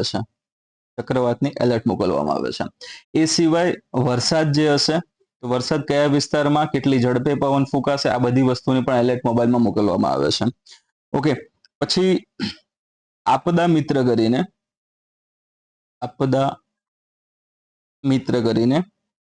અથવા તો આ યોજના છે આપદા મિત્ર યોજના. આ એક યોજના એવી બનાવવામાં આવેલી છે આપદા મિત્ર કરીને. બરોબર? તો યોજના હેઠળ શું કરવામાં આવે છે? તો એ જે અલગ અલગ સમુદાયો હશે એ અલગ અલગ સમુદાયના જે સ્વયંસેવકો હશે એ સ્વયંસેવકોને શું કરવામાં આવશે? તાલીમ આપવામાં આવશે. શું કરવામાં આવે દોસ્ત? તો એને તાલીમ આપવામાં આવશે. આ બધી વસ્તુનો સમાવેશ શેમાં થશે? તો આ તૈયારીની અંતર્ગત એનો સમાવેશ થશે. દેન એના પછી જે નેક્સ્ટ જે ત્રીજી વસ્તુ આવે છે, અગાઉ તમે જોયું હતું એ પ્રમાણે અહીંયા તમને ફરીથી એમાં આવતું જોવા મળશે કે તાત્કાલિક પ્રતિસાદની વાત કરવામાં આવે છે, અથવા તો આપણે પ્રતિસાદની વાત કરી હતી, જેને ઇંગ્લિશમાં રિસ્પોન્સ તરીકે આપણે ઓળખ્યો હતો. ઓકે, રિસ્પોન્સની વાત એમાં કરી હતી. તો એમાં તમે શું લીધું હતું કે રિસ્પોન્સ અથવા તો એ જે તે આપત્તિ આવી રહી છે એનો તમારે રિસ્પોન્સ કઈ રીતે આપવાનો હતો. મેં તમને અલગ અલગ સ્ટેપ આપ્યા હતા. તૈયારીની વાત કરી હતી. તૈયારીમાં શું હતું? તો જે પણ આપત્તિ આવી રહી છે એમાં તમારે પૂર્વ તૈયારીઓ ત્યાં આગળ કરવાની છે કે એમાં તમારે બચવા માટે શું શું કરવું પડશે, લોકોને બચાવવા માટે શું કરવું પડશે તે. પ્રતિસાદમાં શું આવે છે? આપત્તિ હવે અહીંયા આગળ આવી ગઈ છે. શું હતું? આપત્તિ આવી ગઈ હતી અને આવી ગયા બાદ એ સમયે એ જે વર્તમાન જે સમય હતો એમાં તમારે જે કામ કરવાનું હતું એ વસ્તુ શેમાં આવશે? આ પ્રતિસાદની અંતર્ગત આવશે. અને એમાં મેં તમને કીધું હતું એ પ્રમાણે કે એનડીઆરએફ આવશે, આપણી એનડીઆરએફ આવશે, પછી એસડીઆરએફ આવશે, એસડીઆરએફ આવી જશે, ફાયર બ્રિગેડ પણ આવી જશે, ફાયર બ્રિગેડ આવશે. બરોબર? પોલીસ છે, પોલીસ પણ એમાં રોલ પ્લે કરે છે અને આરોગ્યની ટીમો પણ આમાં કામ કરશે. આરોગ્યની ટીમો. બરોબર? તો ટીમો દ્વારા આ બધા દ્વારા કઈ પ્રક્રિયા કરવામાં આવે છે? તો એમના બધા દ્વારા શોધ અને બચાવ કામગીરી. પહેલી વસ્તુ તો શોધ અને બચાવ કામગીરી કરવામાં આવે છે. પછી રાહત સામગ્રી હશે એનું વિતરણ કરવાનું આવે. રાહત સામગ્રી જે હશે એનું વિતરણ. રાહત સામગ્રીમાં મેં તમને કીધું હતું કે હવે પૂરગ્રસ્ત વિસ્તારો છે તો એ જગ્યાએ પછી ખરાબ પાણી, દૂષિત પાણી જે ભરાયા હોય એને તે લોકો કન્ઝ્યુમ કરશે તો બીમાર થઈ શકે, બરોબર. તો બીમાર થઈ શકે તો એમના માટે ત્યાં આગળ મેડિસિનની જરૂર પડશે. તો જે જરૂરી મેડિસિન છે એનું વિતરણ કરવું, બરોબર. લોકો ઘણા બધા દિવસથી ઘરમાં જો ભરાઈ રહ્યા હોય તો એમના માટે જમવાની સુવિધા ઊભી કરવી, એમના માટે પાણી જે છે પાણીની બોટલ્સ ત્યાં આગળ પહોંચાડવી. તો જે પ્રાથમિક જરૂરિયાતો છે એ પૂરી કરવી અને એના સાથે સંબંધિત જે શબ્દ છે એ છે રાહત સામગ્રીનું વિતરણ. એ એની અંતર્ગત ત્યાં આગળ આવશે, બરોબર. પછી ડોક્ટરની વાત કરી, આરોગ્ય ટીમોની વાત કરી તો તબીબી સહાય ત્યાં આગળ એમને મળી રહે એ માટે તો તબીબી સહાય એમનાથી ત્યાંથી મળી રહેશે. કોઈ બીમાર પડે છે તો તાત્કાલિક એને ત્યાંથી એને સારવાર એમાં થઈ શકે, બરોબર. પછી એના સિવાય તમે જોવા જાવ તો તમને હવે વધારે એવું લાગે છે કે આ જે વિસ્તાર છે એ જગ્યાએ પરિસ્થિતિ વધુ વર્ષ થઈ રહી છે, વધુ ખરાબ ત્યાં થઈ રહી છે, તો પછી એ લોકોનું જે છે એ લોકો અથવા તો એમનો જાનમાલ આપણે એને કહી શકીએ એના મુદ્દામાલ સાથે શું કરવામાં આવશે, એમનું સ્થળાંતર કરવામાં આવશે. શું કરવામાં આવે છે? સ્થળાંતર કરવામાં આવે છે. અને ઘણી વખતે આ વસ્તુ, આ સ્થળાંતર જે છે એનો ઉપયોગ ક્યારે કરવામાં આવે છે? તો જ્યારે દરિયા કિનારાનો એવો વિસ્તાર છે કે જે જગ્યાએ ચક્રવાત લેન્ડ થઈ રહ્યું છે, બરોબર. તો એ જગ્યાએ સૌથી વધારે તીવ્રતાની સાથે એ જમીન ઉપર ઉતરે છે ને એ વિસ્તારોમાં સૌથી વધારે જાનમાલને નુકસાન કરે છે. તો એ જેટલો પણ વિસ્તાર છે આસપાસનો એ વિસ્તારના લોકોનું શું કરવામાં આવે છે? સ્થળાંતર કરી દેવામાં આવે છે. ઓકે, તો તાત્કાલિક પ્રતિસાદ છે અથવા રિસ્પોન્સ છે એની અંદર આટલી વસ્તુનો સમાવેશ થશે. અને એમાં તમે એક્ઝામ્પલ એમાં આપી શકો છો કે કેરળની અંદર જે પૂર આવ્યું હતું, કેરળમાં જે પૂર આવ્યું હતું 2018ની વાત હું કરી રહ્યો છું, તો એમાં એનડીઆરએફ છે, ઓકે. પછી જે સ્થાનિક માછીમારો છે એમના દ્વારા સંયુક્ત રીતે બચાવ કામગીરી જે કરવામાં આવી હતી એ વસ્તુનો તમે અહીંયા ઉલ્લેખ કરી શકો. કોણ છે?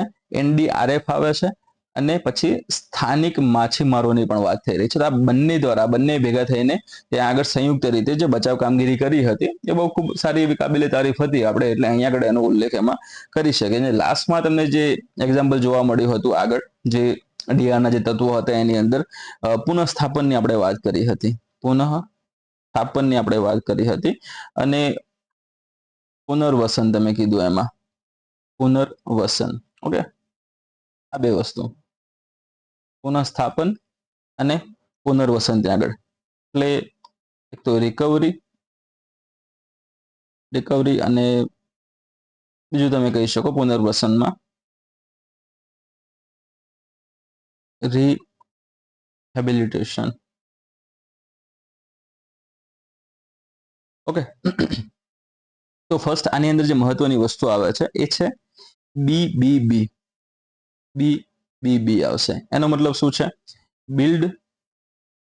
Build back better, okay. આ ખાસ તમારે ધ્યાનમાં લેવાનું છે. ડી જે ડિઝાસ્ટર મેનેજમેન્ટની આપણે વાત કરીએ, ડીએમની આપણે અહીં આગળ વાત કરીએ, એની અંદર સૌથી સામાન્યમાં સામાન્ય અથવા તો સૌથી મહત્વમાં મહત્વનું કોઈ વસ્તુ હોય, કોઈ શબ્દ આવતો હોય તો એ બીબીબી છે, બરોબર. બીબીબી બધી જગ્યાએ આવશે, જેને આપણે બિલ્ડ બેક બેટર તરીકે ઓળખીએ છીએ. તો આજે એક અભિગમ છે. આ શું છે? એક અભિગમ છે, ઓકે.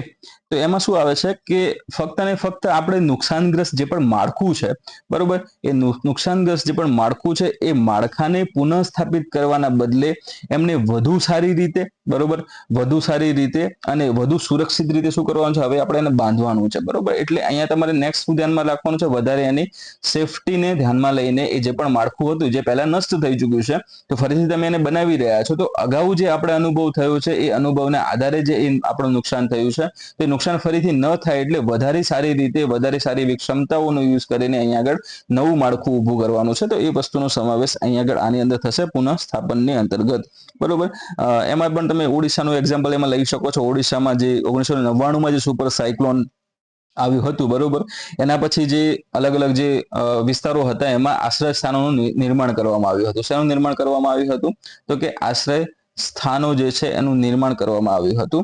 અને ભુજના જે ભૂકંપ હતા, બરોબર, આ ભુજનું એક્ઝામ્પલ આપણે ત્રીજી વાર અહીંયા આગળ આવી રહ્યું છે. ભુજ જે છે એના ભૂકંપ હતા, એના પછી જે મકાન બનાવવામાં આવે છે એ મકાન કેવા બનાવવામાં આવે છે ત્યાં આગળ? તો ભૂકંપ પ્રતિરોધક, કેવા? ભૂકંપ પ્રતિરોધક મકાન જે બનાવવામાં આવે છે એની ત્યાં આગળ વાત કરવામાં આવશે, બરોબર.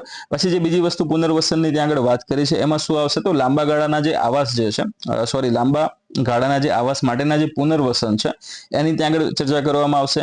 પછી બીજી જે મહત્વની, એટલે પહેલી વાત શું કરી આપણે? આવાસની વાત કરી, ઓકે, અને પુનર્વસવાટ છે એની વાત કરી.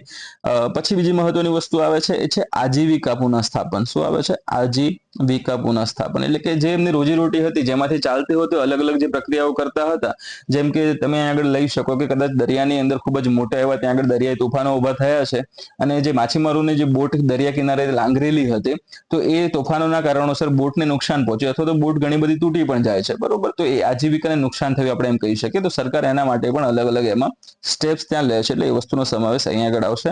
અને ત્રીજી જે મહત્વની છે એ શું છે? તો મનોસામાજિક સહાય. શું આવે છે? મનોસામાજિક સહાય. તો આવી પરિસ્થિતિ ઊભી થાય ત્યારે ઘણા બધા લોકો મનથી તૂટી પણ જતા હોય છે, તો એમને એવી રીતે પણ હેલ્પ કરવી તેમાં જરૂરી છે, બરોબર. તો આ વસ્તુનો સમાવેશ થશે પુનઃસ્થાપન અને પુનર્વસનના અંતર્ગત.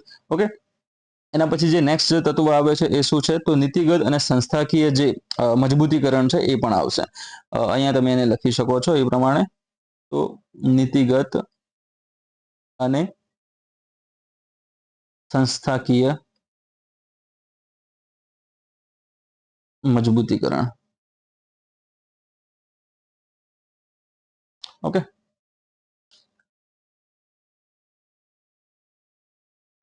તો એની અંદર તમે જોવા જાઓ તો અલગ અલગ એમાં સંસ્થાઓ જે ઇન્સ્ટિટ્યૂટની આપણે વાત કરીએ તો પહેલું ત્યાં આગળ એનડીએમએ તમે લઈ શકો છો.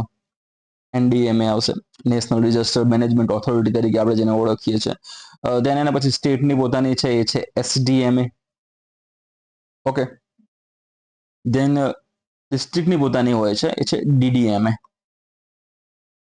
ડિસ્ટ્રિક્ટ ડિઝાસ્ટર મેનેજમેન્ટ ઓથોરિટી તરીકે ઓળખવામાં આવે છે.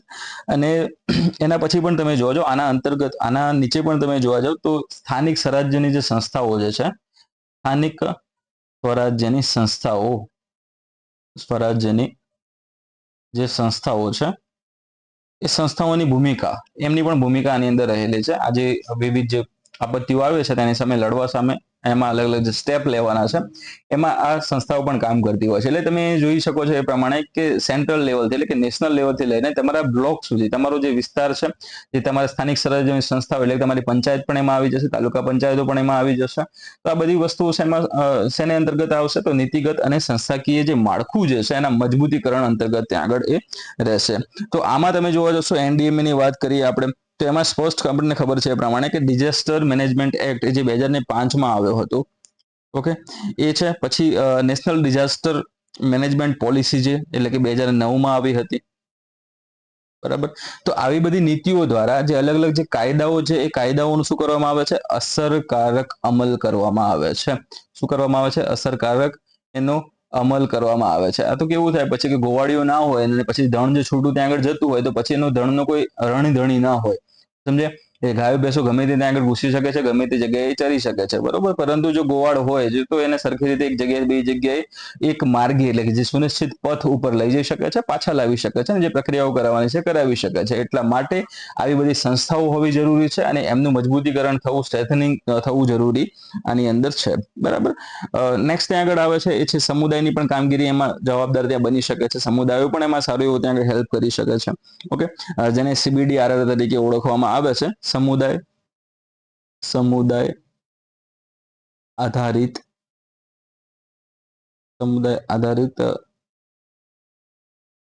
રેઝિલિયન્સ તરીકે આપણે ઓળખશું. આર ટર્મ અહીંયા ટૂંકમાં હું કરી નાખું છું, બરાબર. ઇંગ્લિશમાં હમણાં તમને કીધું એ પ્રમાણે કે CBDRR તરીકે ઓળખવામાં આવશે.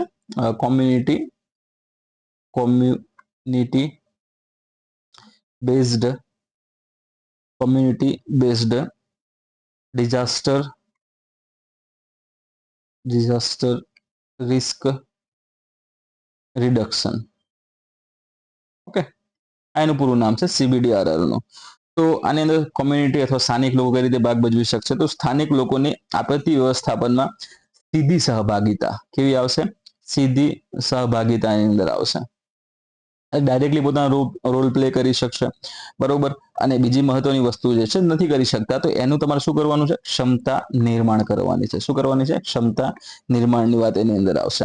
બીજી મહત્વની વસ્તુ એમાં શું શું આવી શકે? તો અલગ અલગ SSG ની વાત કરવામાં આવશે, SHGs ની ત્યાં આગળ વાત કરવામાં આવશે, સ્વસહાય જૂથો આપણે જેને કહીએ છીએ, બરોબર. સેલ્ફ હેલ્પ ગ્રુપ્સ ત્યાં આગળ આવે છે તો એ આવશે, SHGs ત્યાં આગળ આવશે. પછી અલગ અલગ જે NGOs છે એ પણ આના અંતર્ગત આવી જશે, NGOs. બરોબર. અલગ અલગ વિસ્તારો છે એમાં ત્યાં બનાવવામાં આવેલી યુવાનોની ટુકડીઓ અથવા યુવા સ્વયંસેવકો પણ આની અંદર સમાવેશ થશે. યુવા સ્વયંસેવકો આવશે. બરાબર. પછી સ્થાનિક સ્વરાજ્યની જે સંસ્થાઓ છે અથવા તો સ્થાનિક સંસ્થાઓ તમે આને લઈ શકો. સ્થાનિક સંસ્થાઓની સક્રિય ભૂમિકા. બરોબર. તો એનો તમે સમાવેશ અહીંયા આગળ આમાં કરી શકો છો. બરોબર. ગુજરાતમાં સારું એવું આનું તમને ગુજરાતમાં સારું એવું તમને એક્ઝામ્પલ જોવા મળે છે. કયું છે? તો ગુજરાતમાં અલગ અલગ જે વિસ્તારો છે એ વિસ્તારોમાં એ જે યુવાનો જે છે યુવાનોને અલગ અલગ સંસ્થાઓ દ્વારા તાલીમ આપવામાં આવેલી છે. શું છે? અલગ અલગ વિસ્તારોમાં એ યુવાનોને તાલીમ આપીને એમને સ્વયંસેવકો બનાવવામાં આવેલા છે. જેથી કરીને અલગ અલગ જે પૂરગ્રસ્ત વિસ્તારો હોય, અલગ અલગ જે પૂરગ્રસ્ત વિસ્તારો છે તે વિસ્તારોમાં એ રાહત કાર્યનું કામ કરી શકે છે અને રાહત અને જે જાગૃતિ માટેના અભિયાનો હોય છે અભિયાનોમાં પણ સક્રિય રીતે એમાં ભાગીદારી ત્યાં આગળ ભજવતા હોય છે અથવા તો એમાં એ પોતાનો જે રોલ પ્લે કરતા આપણને જોવા મળે છે. બરોબર. તો આ વસ્તુ તમે ગુજરાત વાળું એક્ઝામ્પલ આમાં લખી શકો. સમુદાય આધારિત જે રેઝિલિયન્સની વાત કરી તેને ટૂંકમાં CBDRR તરીકે ઓળખીએ છીએ, જેનું પૂરું નામ છે community based disaster risk reduction એને કહેવામાં આવે છે. એમાં તમે નેક્સ્ટ જે 7મો પોઈન્ટ તમે જોવા જાઓ આની અંદર, તો નેક્સ્ટ જે પોઈન્ટ બને છે એ છે ટેકનોલોજી વાળો આપણો આવશે. બરાબર. નેક્સ્ટ જે આવે છે એ શું છે? ટેકનોલોજી, જેને આપણે કહી શકીએ કે ટેકનોલોજીનો ઉપયોગ. ટેકનોલોજીનો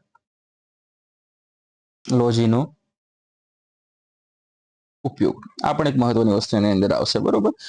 જેમ તમે ટેકનોલોજીકલ ઇન્ટિગ્રેશનની અંતર્ગત તમે આ ટોપિકને એમાં જોઈ શકો છો.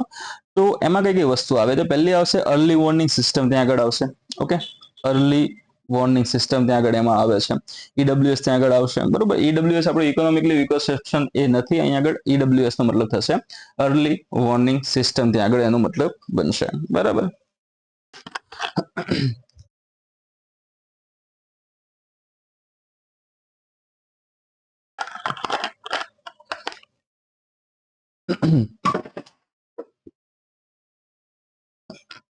ઓકે. EWS ની વાત કરી, અર્લી વોર્નિંગ સિસ્ટમ ત્યાં આગળ આવશે. હવે આની અંદર કોણ કામ કરે છે? પહેલી વસ્તુ તો આના અંતર્ગત કોણ કોણ આવશે? તો એક તો પહેલું ડોપલર રડાર આવે છે. શું આવે છે? ડોપલર રડાર એ કામ કરે છે સારા એવા. બરાબર. પછી બીજી મહત્વની વસ્તુ આવે છે કે જે અલગ અલગ સેટેલાઇટ જે છે સેટેલાઇટ દ્વારા જે ઇમેજિંગની પ્રક્રિયા કરવામાં આવે છે, સેટેલાઇટ ઇમેજિંગ આવશે. બરાબર. ધેન એના પછી હવે AI પણ આવી રહ્યું છે. તો AI ના આધારે જે આગાહી જે કરવામાં આવે છે, AI ના આધારે આપત્તિની આગાહી જે કરવામાં આવે છે, તો એ આગાહી પણ આવી જશે. હવે તમને વિચાર આવે કે AI કઈ રીતે આગાહી કરશે? તમને ખબર ના હોય તો એ તમને જણાવી દઉં કે શેર બજારમાં પણ AI હવે આગળ કઈ રીતે તે કેન્ડલ બનશે, કઈ રીતની વસ્તુ આમાં થઈ શકે એ તમને જણાવી શકે છે. બરોબર. તો આ તો આગાહીની વાત છે. એને તમે ડેટા તમારે શું કરવાનું છે? આને તમારે પૂરેપૂરો ડેટા પૂરો પાડવાનો છે કે હાલમાં જો આ પ્રમાણે ત્યાં પરિસ્થિતિ ઊભી થઈ રહી છે, આ પ્રમાણે ત્યાં પ્રેશર ઊભું થઈ રહ્યું છે બંગાળની ખાડીમાં કે આ તે કોઈ પણ જગ્યાએ. બરોબર. તો એનો આ જે છે એ અભ્યાસ કરશે. કયા શેના આધારે? તો અગાઉના જે અનુભવો છે એના આધારે એનો અભ્યાસ કરશે અને અભ્યાસ કર્યા બાદ એ તારણ આપશે અને તારણના આધારે આગાહી આપશે કે આવનારા સમયમાં આટલા સમયમાં આટલી ઝડપે પવન ફૂંકાઈ શકે છે, ચક્રવાત આવી શકે છે. આ ચક્રવાતનો જે પથ જે છે એ XYZ જગ્યા ઉપરથી ત્યાં આગળ નીકળી શકે છે. બરોબર. અને આટલું નુકસાન એમાં થઈ શકે એમ છે. તો એના માટેના એ અલગ અલગ પછી સ્ટેપ્સ પણ એ સૂચવી શકે છે કે સરકારે આ પગલા લેવા જોઈએ અથવા તો ત્યાંના જે લોકો છે એમને આ પગલા લેવા જોઈએ. બરોબર. તો AI પણ ત્યાં આગળ એમાં સારો એવો ભાગ ભજવે છે. બીજું જે વસ્તુ આવે છે એમાં ટેકનોલોજીની અંદર જ આપણે કહી શકીએ તો GIS ત્યાં આગળ આવશે. GIS and remote sensing. બરોબર. RS તમે લઈ શકો. રિમોટ સેન્સિંગ ત્યાં આગળ આવશે. તો એ શું કરશે? તો એ જે જોખમો જે પણ આવી રહ્યા છે, જે રિસ્ક છે, એ રિસ્કનું શું કરશે? પહેલા તો એ મેપિંગનું કામ કરશે. બરોબર. એ રિસ્કનું શું કરશે? મેપિંગ કરશે. બરોબર. અને જે અલગ અલગ જે આપણે નુકસાન જે થયેલા છે એ નુકસાનનું શું કરશે? મૂલ્યાંકન કરશે. તો આ બે વસ્તુ શેના અંતર્ગત આવશે? GIS એન્ડ RS ના અંતર્ગત એ આવે છે. ઓકે. પછી આની અંદર બીજો જે મહત્વનો ભાગ ભજવે છે એ શું છે? ડ્રોન્સ આવશે. ડ્રોન. ઓકે. ડ્રોન શું કામ કરે ભાઈ? તો કે તમને ખબર હશે પ્રમાણે કે પહેલા તો રેસ્ક્યુ અથવા આપણે કહી શકીએ શોધ અને બચાવમાં પણ ત્યાં હેલ્પ કરી શકે છે. તમને ખબર હશે ડ્રોન બહુ મોટા એવા કદના પણ આવી ગયા છે. પૂરમાં કોઈ વ્યક્તિ ડૂબતો હોય તો એના ઉપર તમે એક્ઝેક્ટલી ત્યાં આગળ ડ્રોન લાવીને રાખી દો તો એ ભાઈ એને પકડી લેશે. તો પકડીને પણ પોતાનો જીવ એમાં બચાવી શકે એમ છે. ઠીક છે, તો એ વસ્તુ આવશે ત્યાં આગળ. કોઈ જગ્યાએ વચ્ચે પૂરના કારણે કોઈ વચ્ચે એવો ભાગ હોય કે જે જગ્યાએ જમીનનો વિસ્તાર છે તો કોઈ મોટો પથ્થર છે, એ જગ્યાએ કોઈ વ્યક્તિ ત્યાં ફસાયેલો છે, ત્યાં આગળ જો રહી ગયો છે તો ત્યાં આગળ પણ ડ્રોન મોકલીને આપણે એને બચાવી શકીએ એમ છે. ઓકે, તો આ વસ્તુ એક કામ કરશે શોધ અને બચાવનું. બીજું ડ્રોન શું કામ કરશે, તો એ જે પણ વિસ્તારોમાં જે નુકસાન થયું છે એ નુકસાનનું સર્વેક્ષણ કરવાનું કાર્ય એ કરી શકે છે. તો નુકસાનનું સર્વેક્ષણ આવશે, બરાબર. એના પછી રાહત સામગ્રી હશે તો રાહત સામગ્રીનું વિતરણ કરવાનું પણ કામ એ કરી શકે છે. રાહત સામગ્રીનું વિતરણ કરવાનું પણ એ કાર્ય એમાં એ કરી શકે છે, બરોબર. પછી એના પછી અલગ અલગ મોબાઈલ એપ્સની આપણે વાત કરીએ. અલગ અલગ મોબાઈલ એપ્સ આના અંતર્ગત ટેકનોલોજીમાં જ આવશે. મોબાઈલ એપ્સ છે, સોશિયલ મીડિયા ત્યાં આગળ આપણે એને લઈ શકીએ. તો માહિતીનો શું કરશે, માહિતીનો એ પ્રસાર કરે છે અને જાગૃતિ ફેલાવવા માટે પણ આનો ઉપયોગ એમાં એ વખતે થઈ શકે છે, બરોબર. તો આનું એક્ઝામ્પલ તમે લઈ શકો, શું આવશે, તો એનું એક્ઝામ્પલ સારું એવું છે, ડિઝાસ્ટર સેતુ કરીને. ડિઝાસ્ટર સેતુ કરીને મોબાઈલ એપ્લિકેશન છે, બરોબર. તો એનો ઉપયોગ ત્યાં થતો હોય છે ઘણી વખતે. પછી ગુજરાતમાં માહિતી નામનું પોર્ટલ છે, એનો પણ ઉપયોગ આમાં આ ક્ષેત્રમાં થતો હોય છે, બરોબર. તો આ ટેકનોલોજીનો ઉપયોગ પણ એની અંતર્ગત ત્યાં આગળ એ આવી શકે. અને હવે એના પછી જે ચોથી ડિમાન્ડ હતી આપણે જે મહત્વની ક્વેશ્ચનની, એના ઉપર આપણે આગળ વધીશું હવે. તો નેક્સ્ટ ડિમાન્ડ શું હતી એમાં, નેક્સ્ટ ડિમાન્ડ જે આવતી હતી એ હતું સેન્ડાઈ ફ્રેમવર્ક. ઓકે, સેન્ડાઈ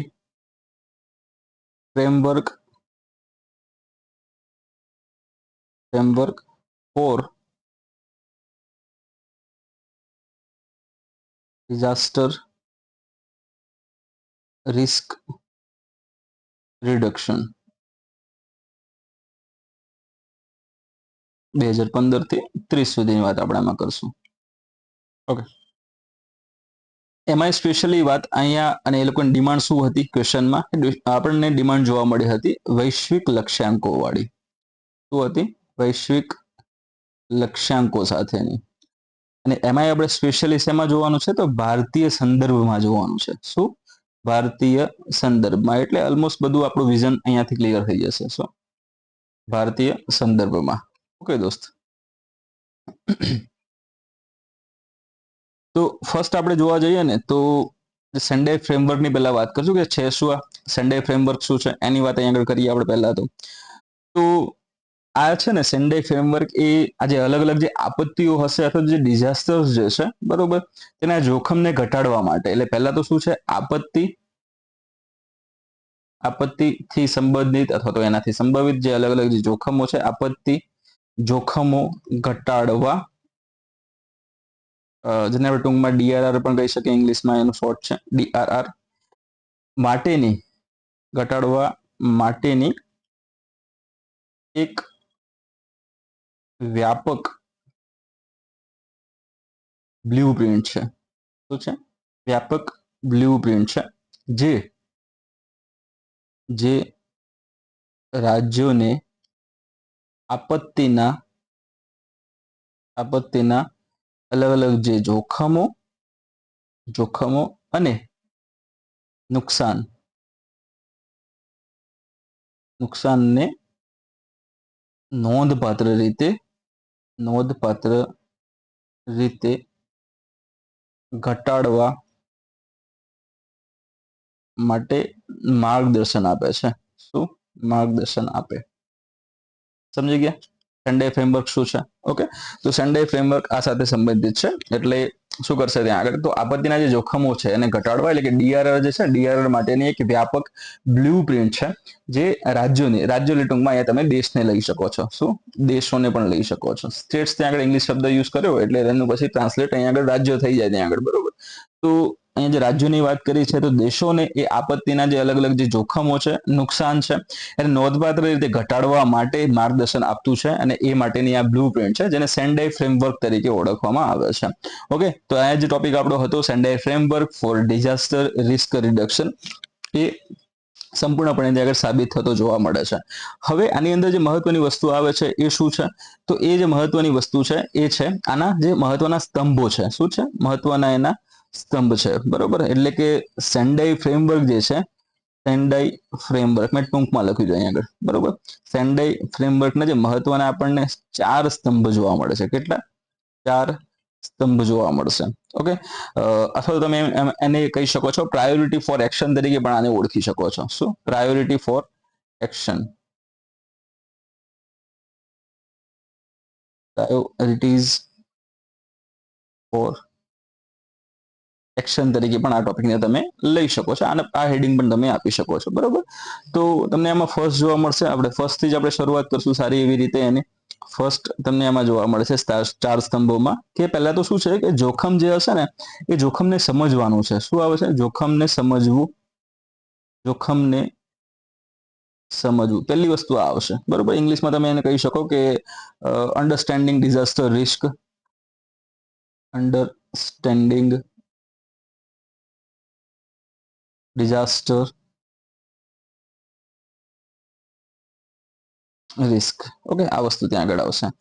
તો એના અંતર્ગત શું શું વસ્તુ હોઈ શકે? જોખમને સમજવું, એના અંતર્ગત શું શું વસ્તુ આવી શકે? તો સૌપ્રથમ એ સાથે સંબંધિત જે પણ ઇન્ફોર્મેશન છે, ઇન્ફોર્મેશનને તમારે શું એકત્ર કરવાની છે. બરોબર, એટલે પહેલી વસ્તુ એની અંદર આવે છે માહિતીનું એકત્રીકરણ આવશે.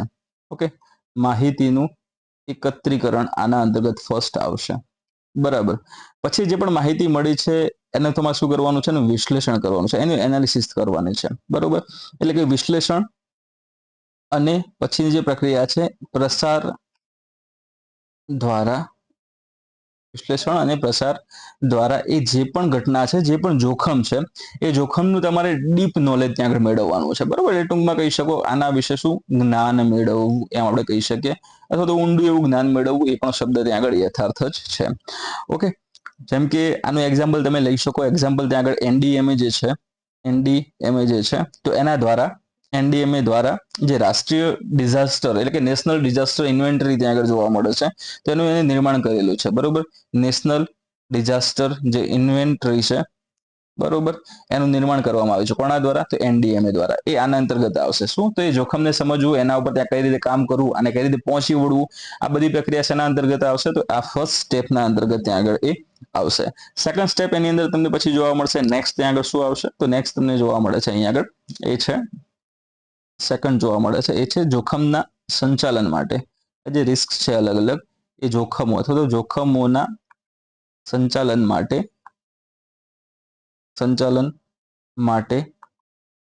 શાસનને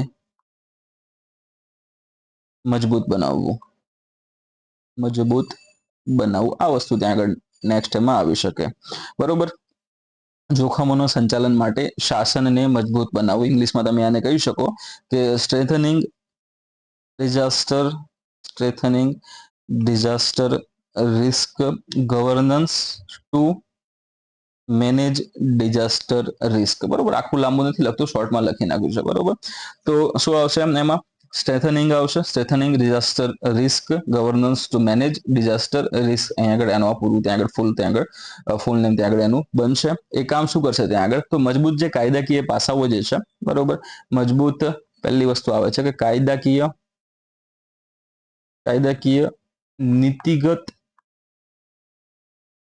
નીતિગત અને સંસ્થાકીય માળખું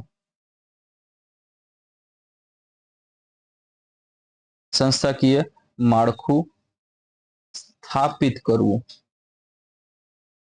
આનો સમાવેશ એમાં થશે જોખમોના સંચાલન માટે શાસનને મજબૂત બનાવવું. એના માટે આ પ્રક્રિયા કરવી પડશે કે કાયદાકીય, નીતિગત અને સંસ્થાકીય માળખું એમાં સ્થાપિત કરવાની વાત કરવામાં આવશે. બરોબર, તો ભારત માટે તમે એક્ઝામ્પલ શું લઈ શકો આમાં?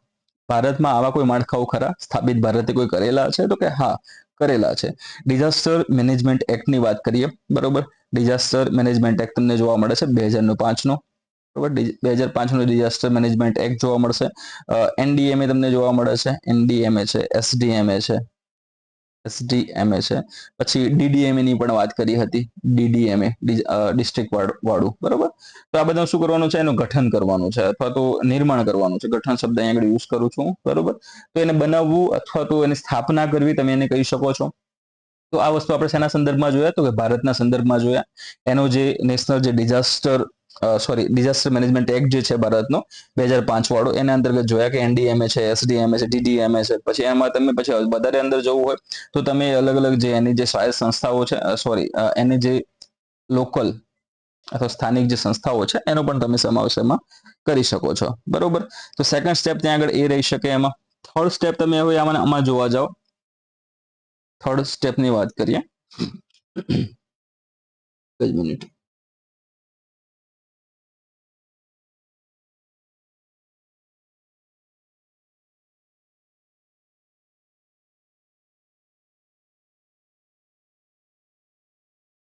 ઓકે.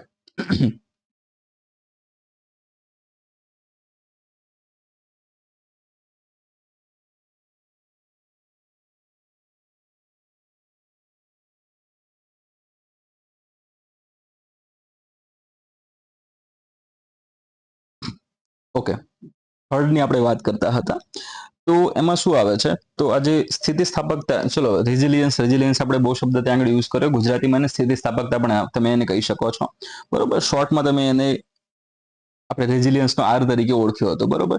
તો આજે સ્થિતિસ્થાપકતા માટે રોકાણ કરવું. નેક્સ્ટ વસ્તુ શું આવે છે કે રેઝિલિયન્સ માટે રોકાણ કરવું.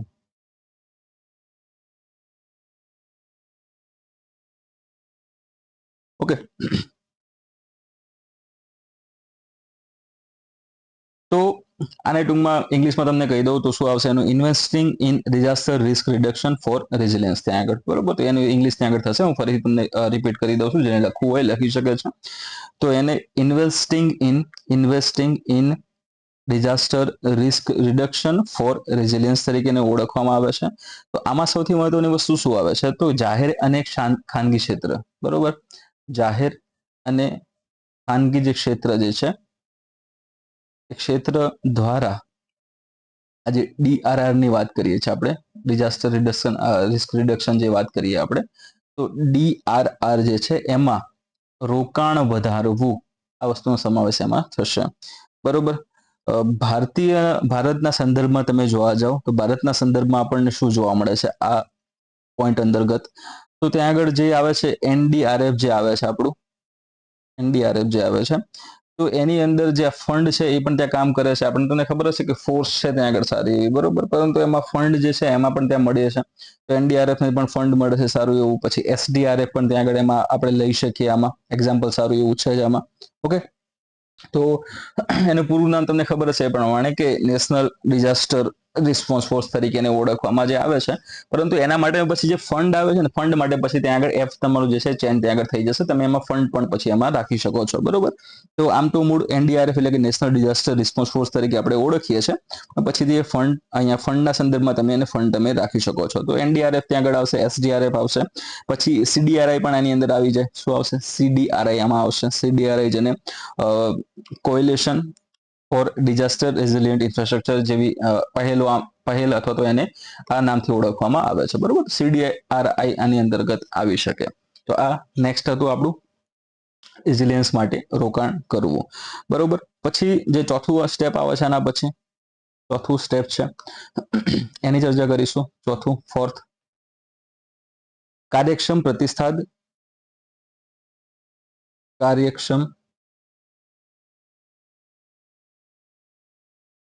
પ્રતિસાદ અને પુનઃપ્રાપ્તિ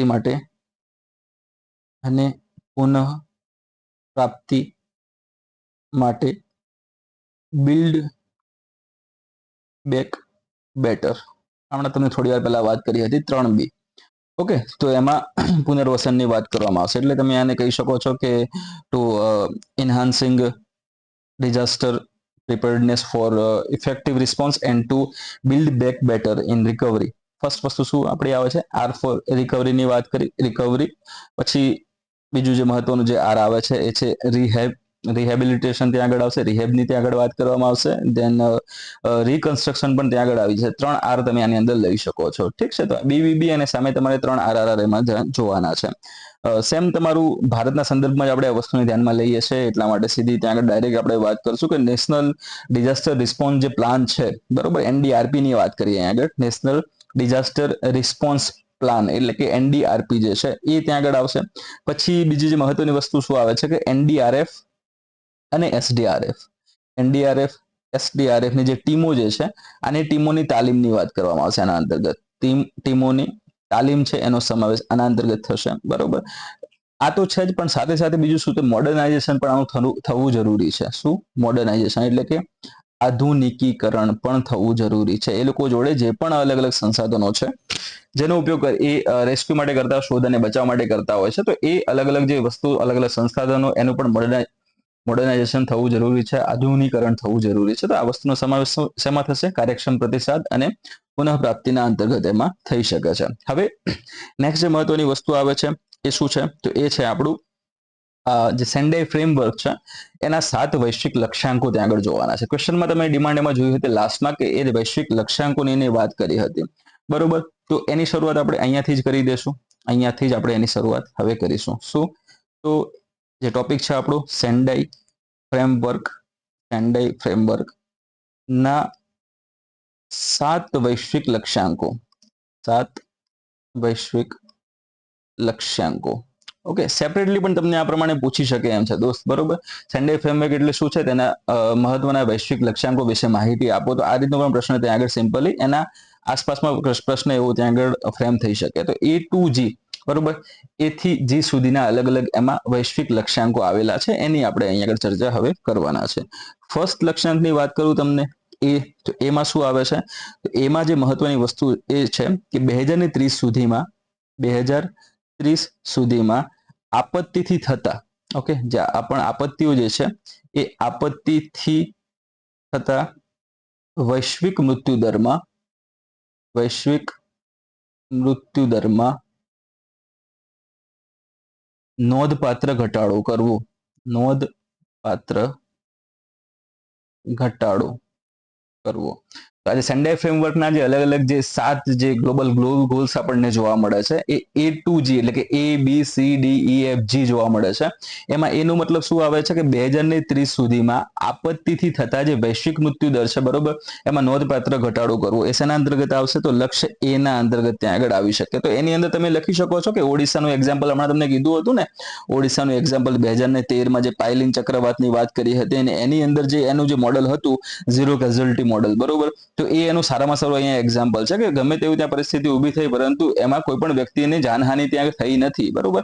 એટલે આ પ્રકારની ત્યાં આગળ કોઈ પણ એવી સુવિધા તમે ઊભી કરી શકો છો, બરાબર. પછી બીજી જે મહત્વની વસ્તુ, આપણા ગુજરાતની એક્ઝામ્પલ એમાં તમારે નાખવું હોય તો ગુજરાતમાં લાસ્ટ યર બિપરજોય જે ચક્રવાત આવ્યું હતું, બરોબર, તો બિપરજોય જે ચક્રવાત આવ્યું હતું એમાં ગુજરાત સરકાર દ્વારા અને ગુજરાત સરકારની અલગ અલગ ટીમો છે, સ્વયંસેવકો દ્વારા જે કામગીરી હાથ ધરવામાં આવી હતી અને જે સ્થળાંતર કરવામાં આવ્યું, સૌથી મહત્વની વસ્તુ શું હતી? એમાં સ્થળાંતર હતું. સ્થળાંતરના કારણે જાનમાલનું કોઈ નુકસાન એમાં થયું નહોતું એટલું બધું, બરોબર. એટલે આ વસ્તુનો સમાવેશ તમે આમાં કરી શકો છો આ A ઘટકના અંતર્ગત.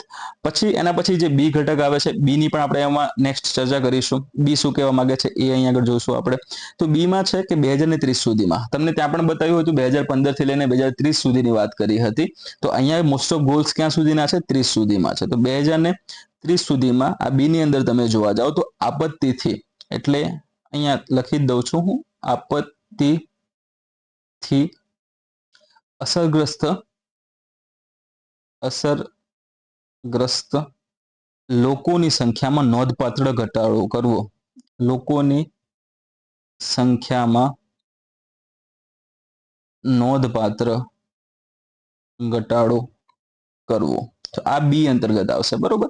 તો સેમ વસ્તુ તમને ખબર હશે એ પ્રમાણે કે જો પૂર જેવી પરિસ્થિતિ ઊભી થાય છે, તો આપણે પેલા વાત કરી હતી, આસામની વાત કરી હતી, આશ્રય સ્થાનોની આપણે એમાં વાત કરી હતી, બરોબર. આશ્રય સ્થાનો પર લોકોને લઈ જવા, ત્યાં એમનું સ્થળાંતર કરાવી દેવું, જેથી કરીને એમને વધારે એવું ત્યાં આગળ નુકસાન એમાં ન પહોંચે, બરોબર. પછી અર્લી વોર્નિંગ સિસ્ટમનો પણ સમાવેશ આની અંદર થશે, તો એનો ઉપયોગ કરીને પણ ત્યાં આગળ લોકોને જાનમાલનું નુકસાન થતું અટકી શકે છે. પછી બીજી જે મહત્વની વસ્તુ હતી કે આરોગ્યની જે સેવાઓ હતી, બરોબર, આરોગ્યની સેવાઓનું ત્યાં આગળ એ સંકલીકરણ કરવામાં આવશે, સશક્તિકરણ કરવામાં આવશે, જેથી કરીને એમને તાત્કાલિક સમયે આરોગ્યની સેવાઓ મળી રહે, બરોબર. તો આ B ના અંતર્ગત તમે એને લઈ શકો છો. પછી એના પછી C આવે છે. C ઘટકની આપણે વાત કરશું અહીંયા આગળ. હવે નેક્સ્ટ જે આપણો આવે છે C ઘટક આવશે, બરાબર. C આવે છે. તો એમાં શું છે? આમાં પણ સેમ વસ્તુ, ક્યાંનો ગોલ છે? 2030 સુધીનો જ છે. 2030 સુધીમાં શું આવે છે? તો 2030 સુધીમાં જે મહત્વપૂર્ણ જે માળખાગત સુવિધાઓ છે, મહત્વપૂર્ણ માળખાગત સુવિધાઓ છે, માળખાગત સુવિધાઓ જેમ કે હોસ્પિટલ્સ છે, પછી સ્કૂલ્સ છે, બરોબર. આ બધી સુવિધાઓ તમે કહી શકો મહત્વપૂર્ણ માળખાગત સુવિધાના અંતર્ગત તમે લઈ શકો છો. હોસ્પિટલ્સની વાત કરી, સ્કૂલ્સની વાત કરી, બરોબર. તો એમને જે નુકસાન થાય છે, બરોબર, આ જે મહત્વપૂર્ણ માળખાગત સુવિધાઓ છે એમને જે નુકસાન થાય છે અને એને નુકસાન થવાના કારણે જે મહત્વપૂર્ણ અથવા તો જે એમની મૂળભૂત સેવાઓ છે, બરોબર, મૂળભૂત સેવાઓ છે, એ સેવાઓમાં જે વિક્ષેપ ઊભો થાય છે એ વિક્ષેપમાં ઘટાડો કરવો, વિક્ષેપમાં ઘટાડો કરવો, એનો સમાવેશ શેમાં થશે? તો આ સીમાં થશે, બરોબર. જે આ જે ગ્લોબલ ગોલ્સ છે એમાં સી જે આવે છે, સીમાં શું આવશે? તો હોસ્પિટલ અને સ્કૂલ જેવા જે મહત્વના જે માળખાગત સુવિધાઓ જે છે એમાં આપત્તિથી જે અલગ અલગ જે નુકસાન થાય છે અને નુકસાન થવાના કારણોસર એ જે પણ ત્યાં હેલ્પ સમાજ માટે કરી રહ્યા છે, જે પણ સેવાઓ ત્યાં આગળ પોતાની ભજવી રહ્યા છે, તો એમાં વિક્ષેપ ઊભો થાય છે અને વિક્ષેપ ઊભો થવાના કારણોસર લોકોને સમયસર શિક્ષણ નથી મળતું, સમયસર આરોગ્યની સેવાઓ ત્યાં આગળ નથી મળતી, ને એના કારણોસર ઉપરના જે બે ગોલ્સ છે મૃત્યુદરમાં વધારો થઈ શકે અને પછી અસરગ્રસ્ત લોકોની સંખ્યામાં પણ એમાં વધારો તેમાં થઈ શકે છે. તો અહીંયા એ જરૂરી છે કે વિક્ષેપ એટલે કે જે એ સેવાઓ કોઈ પણ ખોરવાઈ હોય ને, કોઈ પણ એમાં ત્યાં આગળ કોઈ અવરોધ ઉભો થયો હોય તો ટૂંક સમયમાં એનું તમારે એનો નિવેડો લાવવાનો છે. નિવેડો લાવ્યા પછી એની જે પ્રક્રિયાઓ, એની જે સેવાઓ હતી એને તમારે કન્ટિન્યુ સ્ટાર્ટ પાછી કરાવવાની છે, બરોબર. તો એ સી ના અંતર્ગત એ ગોલ ત્યાં આગળ આવશે. ઓકે, દેન એના પછી નેક્સ્ટ આપણે જોવા જઈએ તો એ છે આપણું ડી આવશે. એના પછી શું આવે છે? ડી આવે છે. ડી શું કહે છે? તો એમાં પણ સેમ તમારી વસ્તુ 2030 સુધીમાં 2030 સુધીમાં સોરી આ સી છે ને, આ જે ડી ની અંતર્ગત આવશે DHS, બરોબર. આ ભૂલથી ઉપર થઈ ગયું છે, આ ડી માં આવશે. ઓકે, સીમાં અહીંયા હું સીમાં અહીંયા વચ્ચે જ રાખી દઉં છું એટલે વાંધો તમને ન આવે. સી અહીંયા જ બતાવી દઉં છું તમને પાસે જ. ઓકે, સી ની અંદર શું આવે છે? તો એમાં જીડીપી ની ચર્ચા એમાં કરેલી છે, બરોબર. સીધું તમે મેં સી અને ડી એમાં એ રીતે યાદ રાખ્યું હતું એટલા માટે આ ઉપર નીચે એમાં થઈ ગયું છે, એ મારી મિસ્ટેક છે, બરોબર. તો સી માં શું આવે છે ત્યાં આગળ? તો 2030 સુધીમાં 2030 અહીંયા પણ સેમ તમારે એ જોવાનું 2030 સુધીમાં જે આપત્તિથી જે વૈશ્વિક આર્થિક નુકસાન જે થાય છે, બરોબર, એટલે કે વૈશ્વિક આર્થિક નુકસાનની આપણે વાત કરીએ, વૈશ્વિક આર્થિક નુકસાન, બરોબર. તો વૈશ્વિક આર્થિક નુકસાન જે છે એ નુકસાનમાં જીડીપીના સંદર્ભમાં ઘટાડો કરવો, આ સીમાં આવશે. તમારું શેમાં આવે છે? સીમાં આવે છે. કારણ કે તમને ખબર હશે એ પ્રમાણે કે હવે ભૂકંપ આવ્યો છે, ઘર તૂટી જાય છે, લોકો ઘર બનાવવા માટે જશે, બરોબર. તો પૈસા એમાં સારા ત્યાં વપરાઈ શકે એમ છે. બીજી જે મહત્વની વસ્તુ ત્યાં આગળ આપણે કહી શકીએ, કૃષિ વીમા યોજનાઓની પણ આમાં સમાવેશ આપણે કરી શકીએ. પછી MSME માટે જે પુનર્વસન પેકેજ ત્યાં આગળ બહાર પાડી શકાય, બરોબર. આ બધી વસ્તુનો સમાવેશ એમાં થશે. 2030 સુધીમાં આ જે સી જે ગોલ હતો આપણે એના અંતર્ગત થશે. અને ડી જે છે ડી ઓલરેડી આપણે હમણાં કહી દીધો હતો કે 2030 સુધીમાં મહત્વપૂર્ણ માળખાગત સુવિધાઓ જે છે એટલે કે હોસ્પિટલ, સ્કૂલ, એ બધી અલગ અલગ જે સુવિધાઓ જે છે એને કોઈ પણ નુકસાન પહોંચ્યું છે તો એને ખૂબ જ વધારે વેગવંતી રીતે જે સેવાઓને ફરીથી સ્ટાર્ટ કરવા માટે એનું કાર્ય ત્યાં કરવાનું છે. અને જે વિક્ષેપ ઉભો થાય છે એ વિક્ષેપને ઘટાડો કરવાનું કાર્ય ત્યાં આગળ સૌથી પહેલા કરવાનું એમાં રહેશે, બરોબર. તો હોસ્પિટલ અને સ્કૂલની ત્યાં આગળ તમે એને વાત એમાં કરી શકો છો એમાં. અને આના અંતર્ગત તમને કહી દઉં ડીમાં, તો એમાં સૌથી મહત્વની જે ભૂમિકા જે ભજવે છે એ છે PM ગતિશક્તિ, બરોબર. PM ગતિશક્તિ તમારે અહીંયા ધ્યાનમાં લેવાની છે. PM ગતિશક્તિ હેઠળ જે DRR વિકાસ યોજનાઓ જે છે એને સમાવવાની ત્યાં આગળ એમાં ચર્ચા એની કરેલી છે, બરોબર. CDRI પણ ત્યાં આગળ આવશે, કોલિશન ફોર ડિઝાસ્ટર રેઝિલિયન્સ જે ઇન્ફ્રાસ્ટ્રક્ચર છે, બરોબર. એમાં પણ તમને ભારતની અગ્રેસર ભૂમિકા આમાં આજે ડી ગોલની અંદર જોવા મળે છે.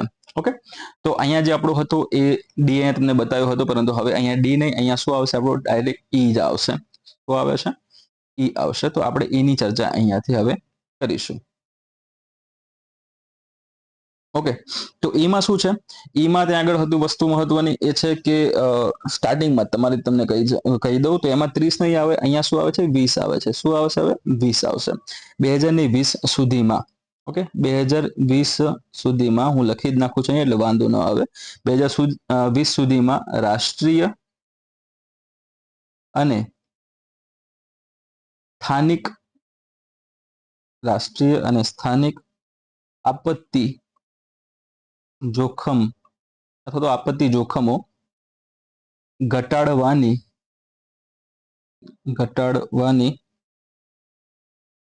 વ્યૂહરચના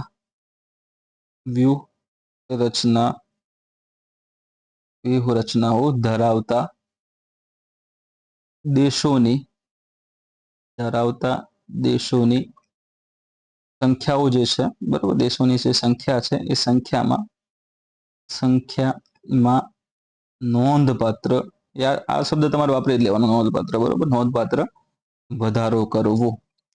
હું ફરીથી તમને રિપીટ કરી દઉં છું આ વસ્તુ.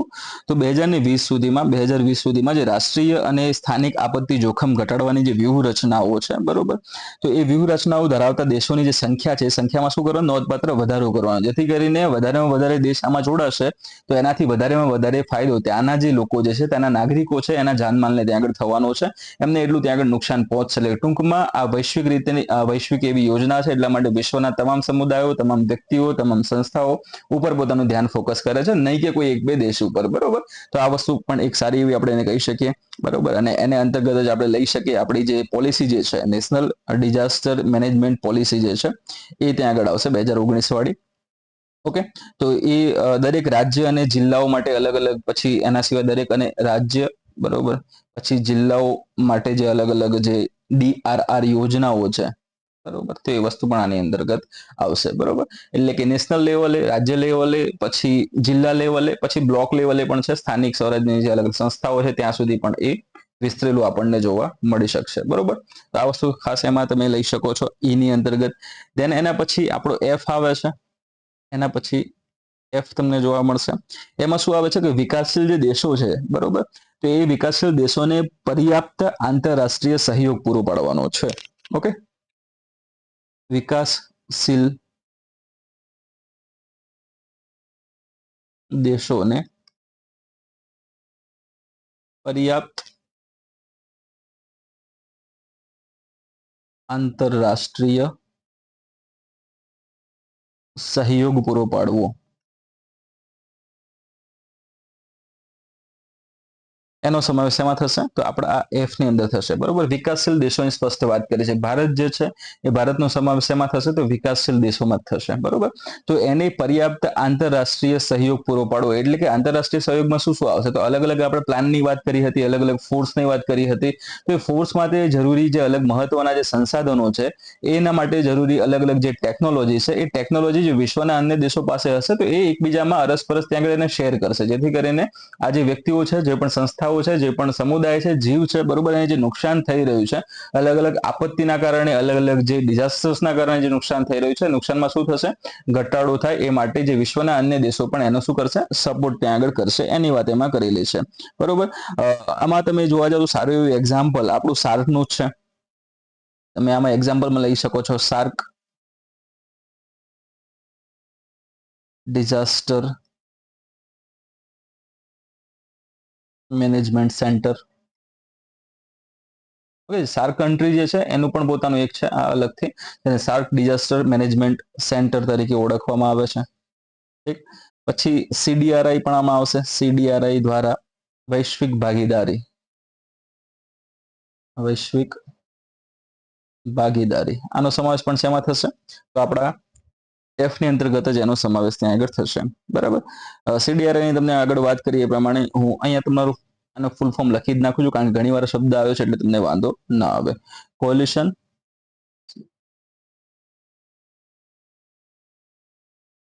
Four disaster resilient infrastructure.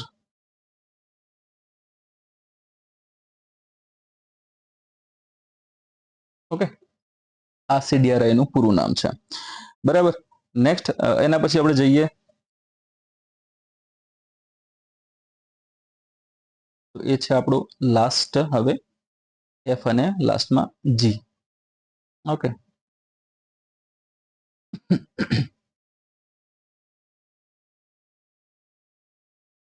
જીની વાત અહીંયા આપણે હવે કરીશું લાસ્ટમાં.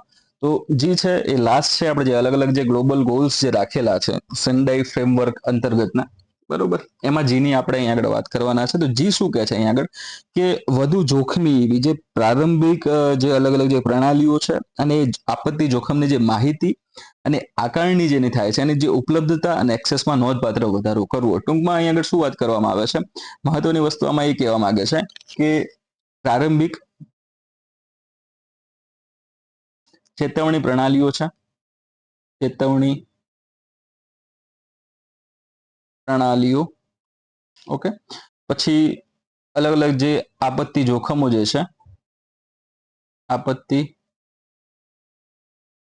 જોખમોની માહિતી, ઓકે, આ વસ્તુ હશે તો જ એઆઈ કામ કરી શકશે એના ઉપર, એમ એટલા માટે આની જરૂર છે, બરોબર. તો આપત્તિ જોખમોની જે માહિતી છે અને આકારણી આપણે કહી શકીએ, તો માહિતીની ઉપલબ્ધતા આમાં લખી શકો, માહિતીની ઉપલબ્ધતા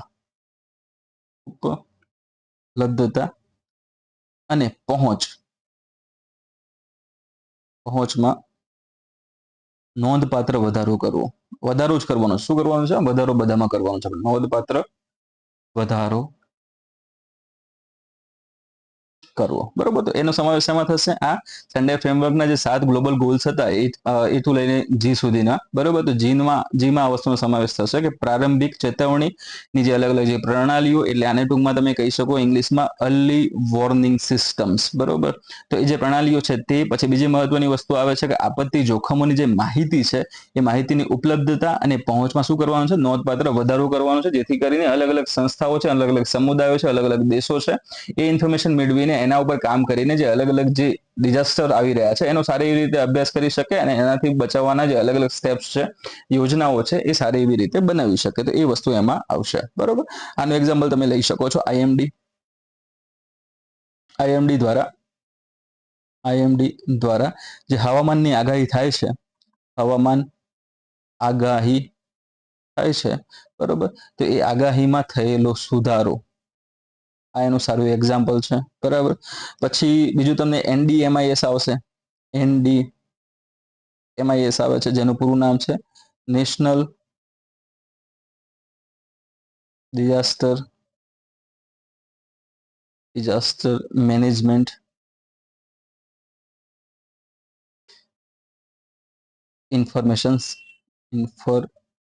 ઇન્ફોર્મેશન સિસ્ટમ, પાછળનું પૂરું નામ છે આ એનડીએમઆઈએસ નું પૂરું નામ છે, બરોબર. તો એનડીએમઆઈએસ નો સંપૂર્ણ સમાવેશ આની અંદર આ પ્રકારે થતો આપણને જોવા મળે છે. તો આટલી વસ્તુ. હવે લાસ્ટમાં જે આપણી ડિમાન્ડ હતી ને, ક્વેશ્ચનમાં તમે જોયું હતું એ પ્રમાણે કે લાસ્ટમાં તમને શું જોવા મળતું હતું, તો જે સેન્ડાઈ ફ્રેમવર્ક હતા એના જે મહત્વના જે ગ્લોબલ ગોલ્સની વાત કરવામાં આવી હતી, વૈશ્વિક લક્ષ્યાંકોની વાત કરી હતી, એ આપણે અહીંયા આગળ પૂર્ણ થશે, બરોબર. એટલે એ સાથે આ જી સાથે આ વસ્તુ ત્યાં પૂરી થશે.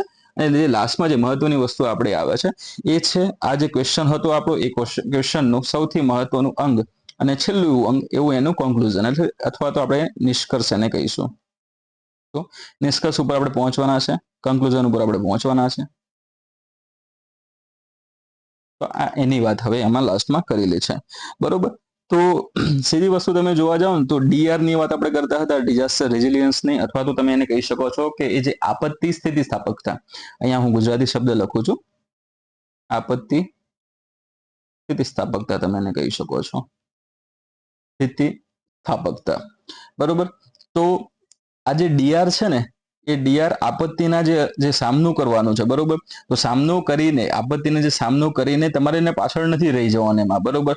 પાછળ રહી જવાની જગ્યાએ તમારે એની સામે શું કરવાનું છે, મજબૂતીકરણ દાખવવાનું છે. શું કરવાનું છે, મજબૂતીકરણ એમાં દાખવવાનું છે. એમાંથી તમારે અનુભવો લેવાના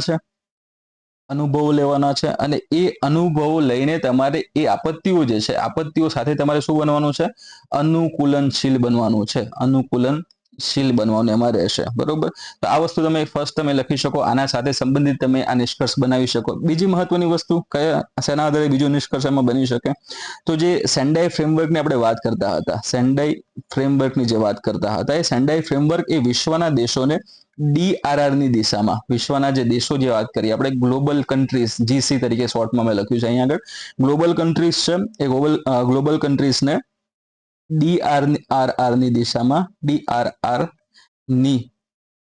દિશામાં અલગ અલગ જે પોલિસીસ બનાવી, નીતિ છે, પછી અલગ અલગ ઇન્સ્ટિટ્યૂટ્સ એટલે કે સંસ્થા આવી જશે, અને જે સમુદાયની વાત કરીએ, સંસ્થા અને સમુદાયના સ્તરે મજબૂત થવા માટે માર્ગદર્શક રૂપે સેવા એ આપે છે, બરોબર. એટલે સેન્ડાઈ ફ્રેમવર્ક ત્યાં આગળ આ રીતે કામ કરતું જોવા મળે છે.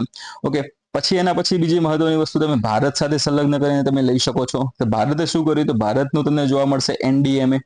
ઓકે, એનડીએમએ છે, પછી એનડીઆરએફ છે ભારતમાં, બરાબર. એસડીએમએ તમને જોવા મળે છે, એસડીએમએ જોવા મળે છે. આઈએમડી કામ કરે છે સારું એવું. જીઆઈએસ ની પણ આપણે વાત કરી હતી, જીઆઈએસ પણ આવી જશે. પછી મોક ડ્રીલ ની આપણે ચર્ચા કરી હતી, મોક ડ્રીલ પણ આવે છે, બરાબર. અને પછી વિવિધ સમુદાય આધારિત પહેલો પણ આવશે.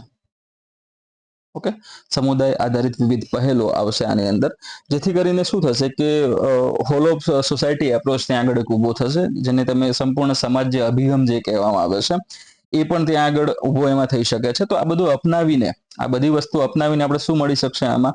તો આ બધું અપનાવવાથી જે સેન્ડાઈ લક્ષ્યાંકો હતા એ લક્ષ્યાંકોમાં આપણે નોંધપાત્ર પ્રગતિ એમાં કરી છે. શું છે?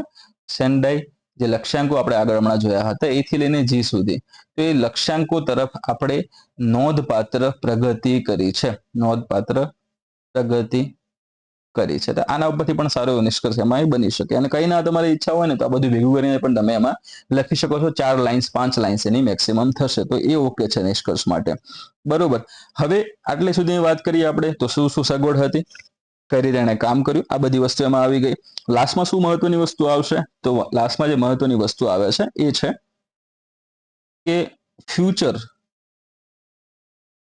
ડિઝાસ્ટર અથવા તો રિસ્કની વાત કરીએ અહીં આગળ, એટલે કે જે ભાવિ જે આપત્તિઓ જે છે એ આપત્તિઓનો સામનો કરવા માટે આબોહવા પરિવર્તન સાથે, પહેલી વસ્તુ છે વાત કરી છે કે રિસ્કમાં સામનોની વાત કરી, અને એમાં પણ ક્લાઇમેટ ચેન્જની વાત કરી. સીસી તરીકે મેં અહીંયા લખ્યું છે, ક્લાઇમેટ ચેન્જ એટલે કે આબોહવા પરિવર્તન જે છે.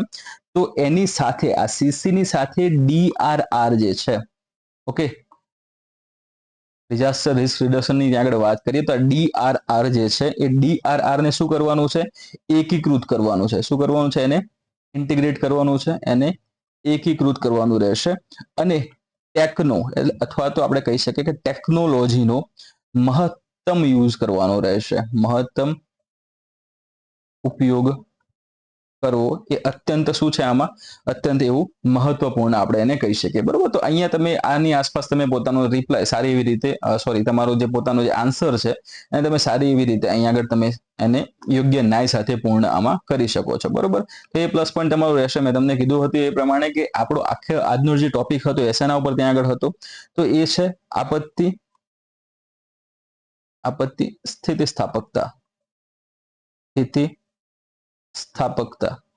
ઓકે, જેને ટૂંકમાં આપણે કહેતા હતા ડિઝાસ્ટર રેઝિલિયન્સ તરીકે આપણે ઓળખતા હતા, બરોબર. અને એમાં સૌથી મહત્વનો જે ભાગ હતો સેન્ડાઈ ફ્રેમવર્ક, એના વિશે પણ આપણે ચર્ચા કરીએ, અને એના જે 7 ગ્લોબલ ગોલ્સ હતા, બરોબર, એના વિશે પણ આપણે સારી એવી ચર્ચા એમાં કરેલી છે, બરોબર. તો નેક્સ્ટ તમને અહીંયા જે સ્લાઇડમાં જોવા મળે છે એના પહેલા તમને એમ કહી દઉં કે જો તમને આ વિડીયો સારો લાગ્યો હોય, બરોબર, વિડીયો સારો લાગ્યો છે તો ખાસ કરીને વિડીયોને લાઈક કરીને જજો, બરોબર. એના કારણે અમને પણ એવું ખરેખર થશે કે હા, અમે આ જે પણ મહેનત કરી છે એ મહેનત પાણીમાં નથી ગઈ, ખરેખર કોઈના કામમાં આવી છે. તો વિડીયોને ખાસ કરીને લાઈક કરજો.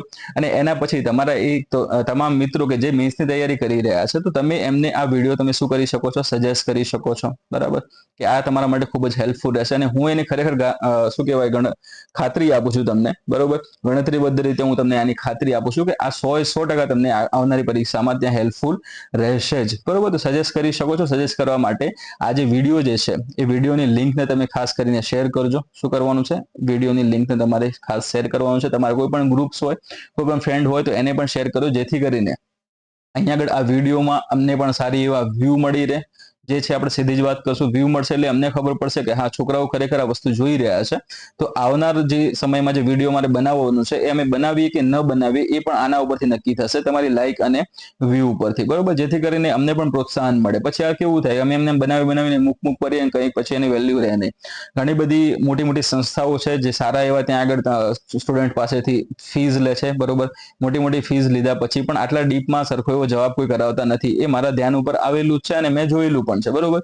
તો એમાં સંસ્થાઓ છે, સંસ્થાઓના પોતાના પણ હિત હોઈ શકે છે, ફેકલ્ટી હોય તો ફેકલ્ટીનું પોતાનું હિત હોઈ શકે, પરંતુ અહીંયા અમારા દ્વારા જે કામ જે થઈ રહ્યું છે એ સ્પેશિયલી જે એક્સપિરિયન્સ છે એ એક્સપિરિયન્સના હિતને ધ્યાનમાં રાખીને અમે કામ અહીંયા કરી રહ્યા છે, જેથી કરીને તમને આનો સૌથી વધારે ફાયદો થશે. અમને ફાયદો આમાં કંઈ વધારે થવાનો નથી. તમે અમારા ચેનલના વ્યૂ પણ જોઈ શકો છો, સબસ્ક્રાઇબર પણ જોઈ શકો છો, તો એવી કોઈ મોટી એવી આવક અમને આમાંથી મળતી નથી. આ સ્પષ્ટ અમે અહીંયા સ્પષ્ટતા કરીએ છીએ કે આનાથી આ વિડીયો તમે 10 વાર જોઈ લેશો તો પણ અમને એનો એક પૈસો પણ મળવાનો નથી. તમારી ઈચ્છા હોય તો તમે અમને મેસેજ કરી શકો છો. અમે જે યુટ્યુબનું આખું જે એલ્ગોરિધમ હશે કે જે આમાં કયા વ્યૂ છે, કેટલું તમને આવક, આ તે બધી વસ્તુ એમાં બતાવી છે. એક પૈસો પણ આમાંથી અમને મળવાનો નથી. અમને આમાંથી શું મળશે? તમે લાઈક કરશો, વધારે વધારે લોકોને જોશે, વધારે વધારે લોકોને લાઈક કરશે, તો એનાથી અમને પ્રોત્સાહન મળશે નવો વિડીયો બનાવવા માટેનું, બરોબર. તો એ પ્રોત્સાહન માટે તમારે આ વસ્તુ ત્યાં ખાસ કરવાની રહેશે.